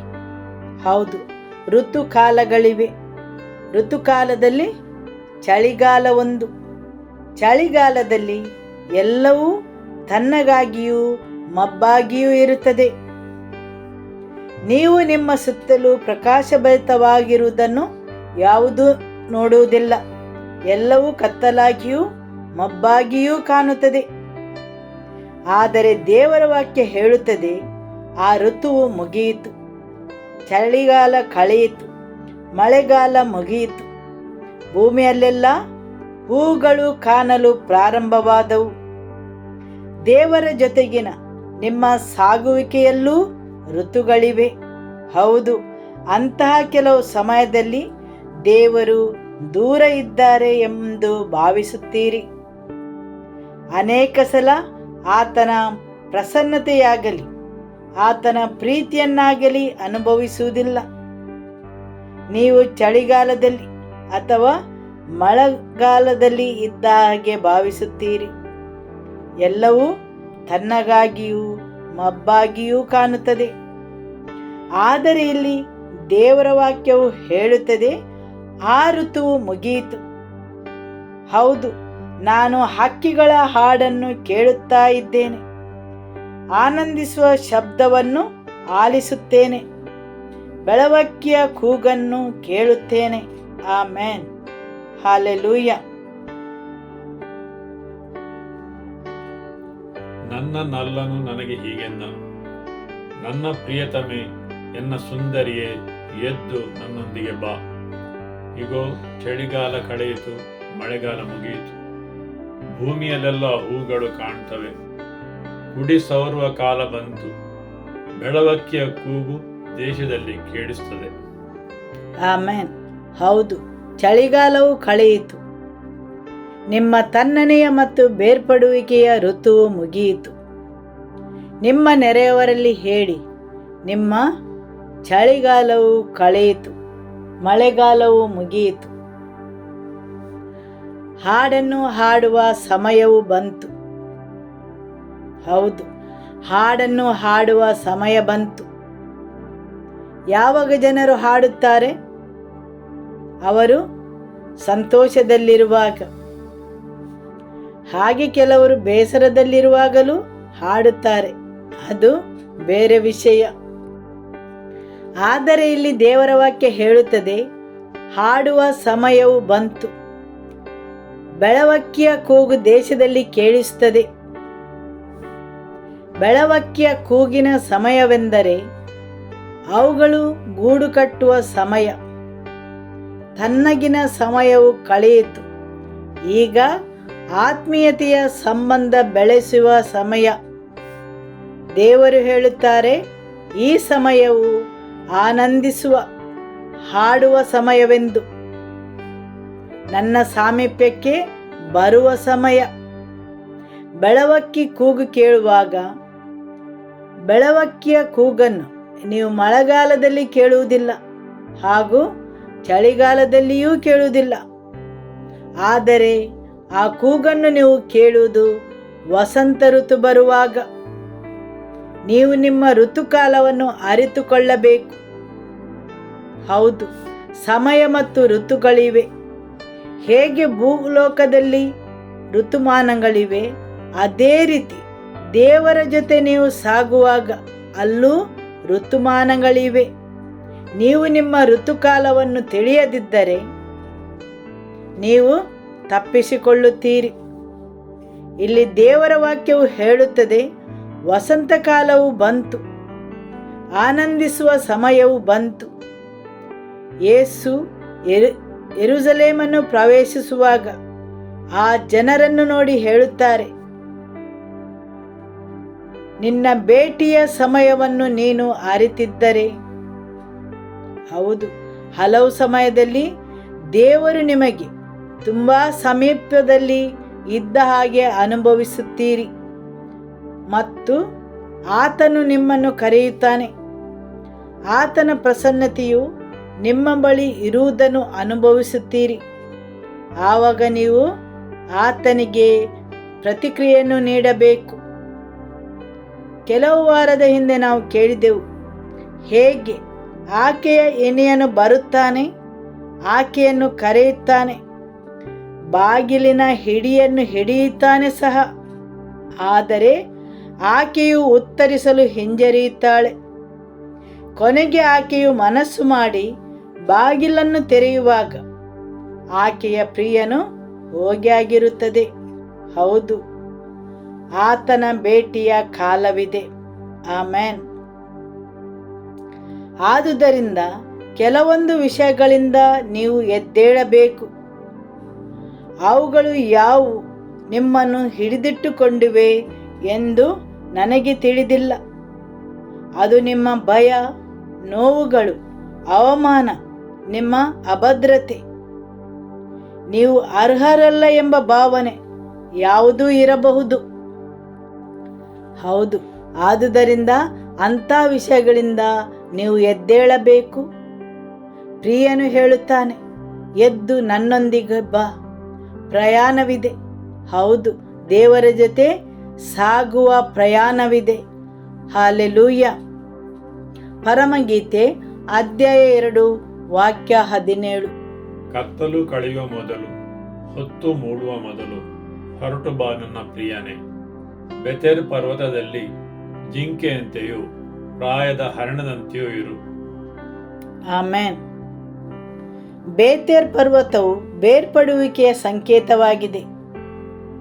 ಇಲ್ಲಿ ಸ್ತ್ರೀಯು ಹೇಳುತ್ತಾಳೆ, ಜಿಂಕೆಯಂತೆಯೂ ಪ್ರಾಯದ ಹರಿಣದಂತೆಯೂ ಬೆಟ್ಟಗಳ ಮೇಲಿಂದ, ನಮ್ಮನ್ನು ಬೇರ್ಪಡಿಸುವ ಪರ್ವತಗಳ ಮೇಲಿಂದ ಜಿಗಿಯುತ್ತಾ ಬಾ ಎಂದು. ಪರಮಗೀತೆ ಅಧ್ಯಾಯ 2 ವಾಕ್ಯ 8 ಮತ್ತು 9ರಲ್ಲಿ ಆಕೆಯು ಹೇಳುತ್ತಾಳೆ, ನನ್ನ ಪ್ರಿಯನು ಜಿಂಕೆಯಂತೆಯೂ ಪ್ರಾಯದ ಹರಿಣದಂತೆಯೂ ಬೆಟ್ಟಗಳ ಮೇಲೆ ಹಾರುತ್ತಾ ಗುಡ್ಡಗಳಲ್ಲಿ ಜಿಗಿಯುತ್ತಾ ಬರುತ್ತಿದ್ದಾನೆ. ಆದರೆ ಇಲ್ಲಿ ಆಕೆಯು ಹೇಳುತ್ತಾಳೆ, ದಯಮಾಡಿ ಜಿಂಕೆಯಂತೆಯೂ ಪ್ರಾಯದ ಹರಿಣದಂತೆಯೂ ಬಾ. ಇಲ್ಲಿ ದೇವರ ಬಗ್ಗೆ ಆಕೆಯ ಗ್ರಹಿಕೆಯು ಬದಲಾಗಿದೆ. 2 ಬೇರೆ ಬೇರೆ ರೀತಿಯ ಗ್ರಹಿಕೆಗಳು, ಸರಿಯಲ್ಲವೇ? ಒಂದು ಕಡೆ ಆಕೆಯು ಹೇಳುತ್ತಾಳೆ, ನನ್ನ ಪ್ರಿಯನು ಜಿಂಕೆಯಂತೆಯೂ ಪ್ರಾಯದ ಹರಿಣದಂತೆಯೂ ಬೆಟ್ಟಗಳ ಮೇಲೆ ಹಾರುತ್ತಾ ಗುಡ್ಡಗಳ ಮೇಲೆ ಜಿಗಿಯುತ್ತಾ ಬರುತ್ತಿದ್ದಾನೆ. ಮತ್ತು ಈಗ ಹೇಳುತ್ತಾಳೆ, ದಯಮಾಡಿ ಜಿಂಕೆಯಂತೆ ನಮ್ಮನ್ನು ಬೇರ್ಪಡಿಸುವ ಆ ಪರ್ವತಗಳ ಮೇಲೆ ಇರು. ಹೌದು, ಈಗ ಎಲ್ಲೋ ಒಂದು ಕಡೆ ಆಕೆಯು ಬೇರ್ಪಡುವ ಭಾವನೆಯಲ್ಲಿದ್ದಾಳೆ. ಆಕೆಯು ಭಾವಿಸ್ತಾಳೆ ದೇವರಿಂದ ಬೇರ್ಪಡುತ್ತಾಳೆಂದು. ಆಕೆಯು ಹೇಳುತ್ತಾಳೆ, ಆ ಬೇರ್ಪಡಿಸುವ ಪರ್ವತಗಳ ಮೇಲಿಂದ ಜಿಗಿದು ಬಾ ಎಂದು. ಯಾವುದೋ ವಿಷಯ ನನ್ನನ್ನು ಮತ್ತು ನನ್ನ ದೇವರನ್ನು ಬೇರ್ಪಡಿಸಿದೆ. ಈ ಎರಡರ ನಡುವೆ ಆತನು ಹೇಳುತ್ತಾನೆ, ಆ ನರಿಮರಿಗಳನ್ನು, ಕಪಟ ನರಿಗಳನ್ನು ಹಿಡಿಯಿರಿ. ಅವುಗಳನ್ನು ಹಿಡಿಯಲು ಆಕೆಯು ಸೋತಿದ್ದಾಳೆ. ಆದುದರಿಂದ ಬೇತೇರ್ ಪರ್ವತಗಳಂತೆ ಬೇರ್ಪಡುವ ಭಾವನೆಯಲ್ಲಿದ್ದಾಳೆ. ಹೌದು, ಆಕೆಯು ಬೇರ್ಪಡುವ ಪರ್ವತದಲ್ಲಿದ್ದಾಳೆ. ಈಗ ಆಕೆಯ ಮನಸ್ಸಲ್ಲಿ ದೇವರ ಬಗೆಗಿನ ಗ್ರಹಿಕೆಯು ಬದಲಾಗಿದೆ. ಆದುದರಿಂದ ಕೇಳಿಕೊಳ್ಳುತ್ತಾಳೆ, ದಯಮಾಡಿ ಜಿಂಕೆಯಂತೆಯೂ ಪ್ರಾಯದ ಹರಿಣದಂತೆಯೂ ಆಗಿ ಬೇರ್ಪಡಿಸುವ ಆ ಪರ್ವತಗಳ ಮೇಲಿಂದ ಜಿಗಿಯುತ್ತಾ ಬಾ. ಹೌದು, ದೇವರ ಬಗೆಗಿನ ಆಕೆಯ ಗ್ರಹಿಕೆಯು ಬದಲಾಗುತ್ತದೆ. ಆತನು ತುಂಬಾ ದೂರದಲ್ಲಿದ್ದಾನೆ. ಹೌದು,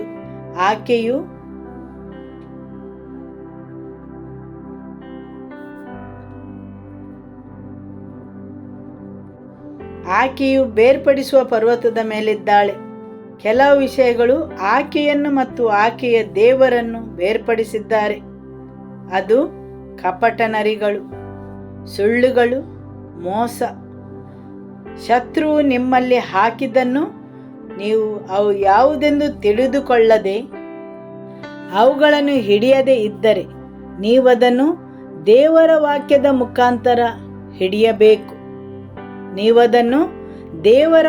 ಮುಖಾಂತರ ಹಿಡಿಯಬೇಕು.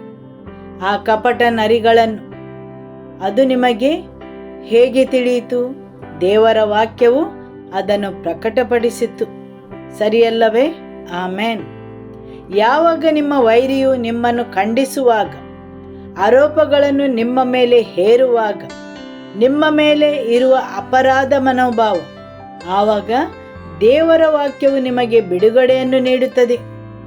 ಆ ಕಪಟ ನರಿಮರಿಗಳನ್ನು ಹಿಡಿಯಲು ಸಹಾಯ ಮಾಡುತ್ತದೆ ಮತ್ತು ನಿಮಗೆ ಸ್ವಾತಂತ್ರ್ಯವನ್ನು ನೀಡುತ್ತದೆ. ಆವಾಗ ನೀವು ಎನ್ನೆನೆಯನು ನನ್ನವನೇ, ನಾನು ಅವನವಳೇ ಎಂಬ ಭಾವನೆ ನಿಮ್ಮಲ್ಲಿ ಬರುತ್ತದೆ. ನನ್ನೆನೆಯನು ನನ್ನನ್ನು ಸ್ವೀಕರಿಸಿದ್ದಾನೆ. ಹೌದು, ದೇವರ ವಾಕ್ಯವು ಆ ಕಪಟ ನರಿಗಳನ್ನು ಹಿಡಿಯಲು ಸಹಾಯ ಮಾಡುತ್ತದೆ. ಇಲ್ಲವಾದರೆ ಆ ನರಿಮರಿಗಳು ದೇವರ ಜೊತೆಗಿನ ಸಂಬಂಧವನ್ನು ಹಾಳು ಮಾಡುತ್ತದೆ ಮತ್ತು ನೀವು ನಿಮ್ಮನ್ನೇ ಬೇತೇರ್ ಪರ್ವತದಲ್ಲಿ ಬೇರ್ಪಡಿಸುವ ಆ ಪರ್ವತಗಳಲ್ಲಿ ಕಂಡುಕೊಳ್ಳಬೇಕಾಗುತ್ತದೆ. ದೇವರು ನಿಮ್ಮಿಂದ ತುಂಬಾ ದೂರದಲ್ಲಿದ್ದಾರೆಂದು ಭಾವಿಸುತ್ತೀರಿ. ಮಾತ್ರವಲ್ಲದೆ ದೇವರ ಬಗೆಗಿನ ನಿಮ್ಮ ಗ್ರಹಿಕೆಯೂ ಸಹ ಬದಲಾಗುತ್ತದೆ. ಆಕೆಯು ಹೇಳುವಂತೆ, ದಯಮಾಡಿ ಜಿಂಕೆಯಂತೆಯೂ ಪ್ರಾಯದ ಹರಿಣದಂತೆಯೂ ಆಗಿ ಆ ಪರ್ವತದಲ್ಲಿ ಜಿಗಿಯುತ್ತಾ ಬಾ. ಅದೇ ಸ್ತ್ರೀಯು ಮೊದಲು ದೇವರ ಬಗ್ಗೆ ಬೇರೆನೇ ತಿಳುವಳಿಕೆಯಲ್ಲಿದ್ದಳು. ನನ್ನ ಪ್ರಿಯನು ಜಿಂಕೆಯಂತೆಯೂ ಪ್ರಾಯದ ಹರಿಣದಂತೆಯೂ ಜಿಗಿಯುತ್ತಾ ಬರುತ್ತಾನೆ. ಆದರೆ ಈಗ ಹೇಳುತ್ತಾಳೆ, ದಯಮಾಡಿ ಬಾ. ದೇವರ ಬಗೆಗಿನ ಆಕೆಯ ತಿಳುವಳಿಕೆಯು ಬದಲಾಗಿದೆ. ಹಾಲೆಲೂಯ. ಕಪಟ ನರಿಗಳನ್ನು ಹಿಡಿಯಿರಿ, ಯಾಕೆಂದರೆ ನೀವು ಬೇರ್ಪಡಿಸುವ ಪರ್ವತಗಳನ್ನು ಸೇರದಂತೆ. ವೈರಿಯು ತನ್ನ ಸುಳ್ಳುಗಳಿಂದ ನಿಮ್ಮ ಮತ್ತು ದೇವರ ನಡುವೆ ಗೋಡೆಗಳನ್ನು ಕಟ್ಟುತ್ತಾನೆ. ಅವನು ನಿಮ್ಮನ್ನು ಮೋಸಗೊಳಿಸದಿರಲಿ. ದೇವರ ವಾಕ್ಯವು ಅದರ ಮೇಲೆ ಬೆಳಕನ್ನು ಚೆಲ್ಲುತ್ತದೆ, ಸತ್ಯವನ್ನು ಪ್ರಕಟಿಸುತ್ತದೆ. ವೈರಿಯ ಸುಳ್ಳು ಮತ್ತು ಕಪಟತನವನ್ನು ದೇವರ ವಾಕ್ಯವು ಬೆಳಕಿಗೆ ಒಡ್ಡುತ್ತದೆ. ಅದು ನಿಮ್ಮನ್ನು ಬಿಡುಗಡೆಗೊಳಿಸುತ್ತದೆ. ಆಮೆನ್. ಆಕೆಯು ಏನು ಮಾಡಬೇಕು ಅದನ್ನು ಮಾಡದೇ ಇದ್ದುದರಿಂದ, ಆ ಕಪಟ ನರಿಗಳನ್ನು ಹಿಡಿಯದೇ ಇದ್ದುದರಿಂದ ಆಕೆಯು ಈಗ ಆ ಬೇರ್ಪಡಿಸುವ ಪರ್ವತದಲ್ಲಿದ್ದಾಳೆ. ಅಂಥ ಜನರನ್ನು ನೀವು ನೋಡಿದ್ದೀರಾ? ಆರಂಭದಲ್ಲಿ ತುಂಬಾ ಉತ್ಸುಕತೆಯಿಂದ ಯೇಸುವನ್ನು ಹಿಂಬಾಲಿಸುತ್ತಾರೆ. ದಿನ ಹೋದಂತೆ ನಾನು ಭಾವಿಸುವುದಿಲ್ಲ ದೇವರು ನನ್ನನ್ನು ಪ್ರೀತಿಸುತ್ತಾರೆಂದು, ಆತನು ನನ್ನ ಜೊತೆಗಿದ್ದಾನೆಂದು. ಅಕಸ್ಮಾತ್ತಾಗಿ ಅವರು ಭಾವಿಸುತ್ತಾರೆ ದೇವರಿಂದ ಬೇರ್ಪಟ್ಟಂತೆ. ಸರಿಯಲ್ಲವೇ? ಯಾಕೆಂದರೆ ಅವರು ಕೆಲವು ನರಿಮರಿಗಳಿಗೆ, ಕಪಟ ನರಿಗಳಿಗೆ ಮನೋರಂಜನೆಯನ್ನು ನೀಡುತ್ತಿದ್ದಾರೆ. ಹೌದು, ದೇವರ ಜೊತೆ ಪ್ರಯಾಣವನ್ನು ಅವರು ತುಂಬ ಉತ್ಸುಕತೆಯಿಂದ ಆರಂಭಿಸಿದ್ದರು. ಆದರೆ ದಿನ ಹೋದಂತೆ ವೈರಿಯ ಸುಳ್ಳುಗಳಿಗೂ ಕಪಟತನಕ್ಕೂ ಬಲಿಯಾಗುತ್ತಾರೆ. ನರಿಮರಿಗಳು, ಕಪಟ ನರಿಮರಿಗಳು ಬರುತ್ತವೆ. ಇಲ್ಲವಾದರೆ ದೇವರು ಹೇಳುತ್ತಿರಲಿಲ್ಲ, ಆ ನರಿಮರಿಗಳನ್ನು ಹಿಡಿಯಿರಿ ಎಂದು. ಎಲ್ಲಿ ದ್ರಾಕ್ಷಿ ತೋಟವಿದೆ ಅಲ್ಲಿ ಖಂಡಿತವಾಗಿಯೂ ನರಿಗಳು ಬರುತ್ತವೆ. ನರಿಗಳು ಬಂದು ಹೂ ಬಿಟ್ಟಿರುವ ದೇವರ ಮತ್ತು ನಿಮ್ಮ ಆತ್ಮೀಯ ಸಂಬಂಧವನ್ನು ಹಾಳು ಮಾಡುತ್ತವೆ. ಒಂದೇ ಧಾರ್ಮಿಕತೆಯನ್ನು ತರುತ್ತದೆ, ಭಯವನ್ನು ತರುತ್ತದೆ, ಒಳ್ಳೆಯ ಕಾರ್ಯಗಳನ್ನು ತರುತ್ತವೆ, ಆತಂಕಗಳನ್ನು, ನಿರಾಶೆಗಳನ್ನು, ಅನೇಕ ರೀತಿಯ ಸುಳ್ಳುಗಳನ್ನು ವೈರಿಯು ತರುತ್ತಾನೆ ಮತ್ತು ನಿಮ್ಮನ್ನು ಬೇತೇರ್ ಪರ್ವತಕ್ಕೆ ಕೊಂಡೊಯ್ಯುತ್ತಾನೆ. ಅವನು ಅದಕ್ಕಾಗಿಯೇ ಬರುತ್ತಾನೆ. ಈ ವಾಕ್ಯವನ್ನು ಮರೆಯಬೇಡಿರಿ. ಬೇತೇರ್ ಪರ್ವತದಲ್ಲಿ ಬೇರ್ಪಡಿಸುವ ಭಾವನೆಯಿಂದ ಇರಬೇಡಿ. ವೈರಿಯು ಅದೆಲ್ಲ ಸುಳ್ಳುಗಳನ್ನು ತರುವಾಗ ಆ ನರಿಮರಿಗಳನ್ನು ಹಿಡಿಯಿರಿ. ಎನ್ನೆನೆಯನು ನನ್ನವನೇ, ನಾನು ಅವನವಳೇ. ಹಾಲೆಲೂಯ. ನನ್ನ ಸುಂದರಿಯೇ, ಎದ್ದು ನನ್ನೊಂದಿಗೆ ಬಾ, ನನ್ನ ಪಾರಿವಾಳವೇ. ಹಾಲೆಲೂಯ. ಆತನು ನಿಮ್ಮನ್ನು ಬಂಡೆಯ ಬೆರುಕುಗಳಲ್ಲಿ ಕಾಣುತ್ತಾನೆ. ನಿಮ್ಮ ರೂಪವು ಅಂದ, ನಿಮ್ಮ ಸ್ವರವು ಇಂಪಾಗಿದೆ. ಹೌದು, ಬಂಡೆಯ ಬೆರುಕುಗಳಲ್ಲಿ ನಿಮ್ಮ ರೂಪವು ಅಂದ. ಅದು ಕ್ರಿಸ್ತ ಯೇಸುವಿನಲ್ಲಿ ಮಾತ್ರ, ನಿಮ್ಮ ಸ್ವಂತ ನೀತಿವಂತತನದಿಂದಲ್ಲ. ಬಂಡೆಯ ಬಿರುಕುಗಳಲ್ಲಿ ನಿಮ್ಮ ರೂಪವು ಅಂದ.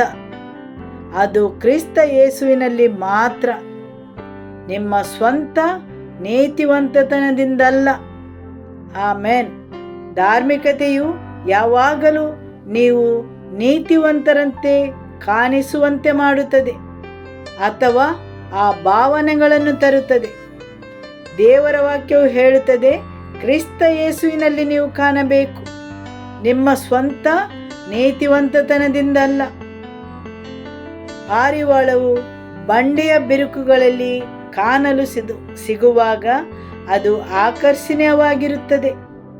ಯೇಸುವಿನೊಳಗೆ, ಯೇಸುವಿನಲ್ಲಿ, ಅಲ್ಲಿ ದೇವರಿಗೆ ನಮ್ಮ ರೂಪ ಅಂದವಾಗಿ ಕಾಣುತ್ತದೆ. ಅಲ್ಲಿ ನಮ್ಮ ಧ್ವನಿಯು ದೇವರಿಗೆ ಇಂಪಾಗಿ ಕೇಳಿಸುತ್ತದೆ. ಹಾಲೆಲೂಯ. ಆಮೆನ್. ಯೇಸುವೇ ಸ್ತೋತ್ರ.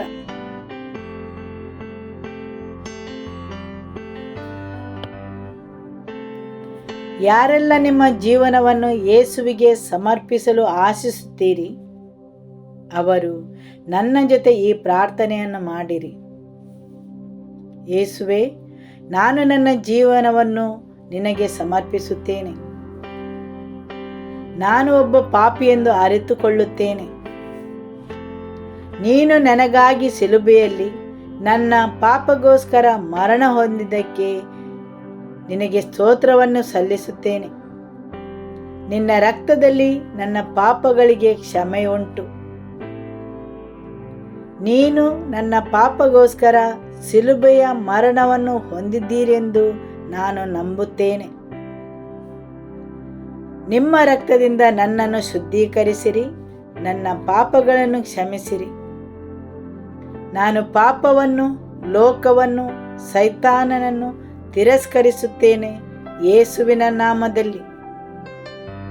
ಯೇಸುವೇ, ನನ್ನಲ್ಲಿ ಬನ್ನಿರಿ.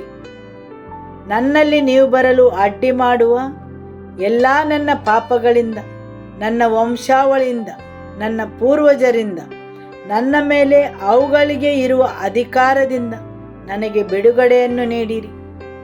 ನನ್ನ ಪಾಪಗಳನ್ನು ನಿಮ್ಮ ರಕ್ತದಿಂದ ಕ್ಷಮಿಸಿರಿ. ಪವಿತ್ರಾತ್ಮರೇ, ನನ್ನಲ್ಲಿ ಬನ್ನಿರಿ. ಯೇಸುವೇ, ನನ್ನ ಜೀವನದಲ್ಲಿ ಬನ್ನಿರಿ. ಈ ದಿನ ನಾನು ನಿಮ್ಮನ್ನು ನನ್ನ ಜೀವನದಲ್ಲಿ ಬರಲು ಆಹ್ವಾನಿಸುತ್ತೇನೆ ಮತ್ತು ನನ್ನ ಸ್ವಂತ ರಕ್ಷಕನೆಂದು ಸ್ವೀಕರಿಸುತ್ತೇನೆ. Amen.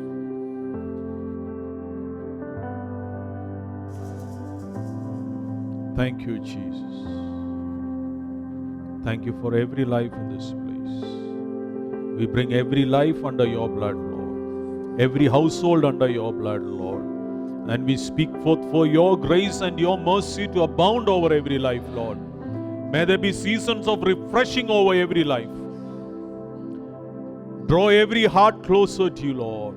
Let every walls of separation to be broken down, Lord. Every life to be drawn to a place of deep intimacy, Lord. To place of encounter, Lord. May there be fresh hunger within every heart and every life, Lord, to seek after thee, to pursue after thee, Father. Bless every life, Lord.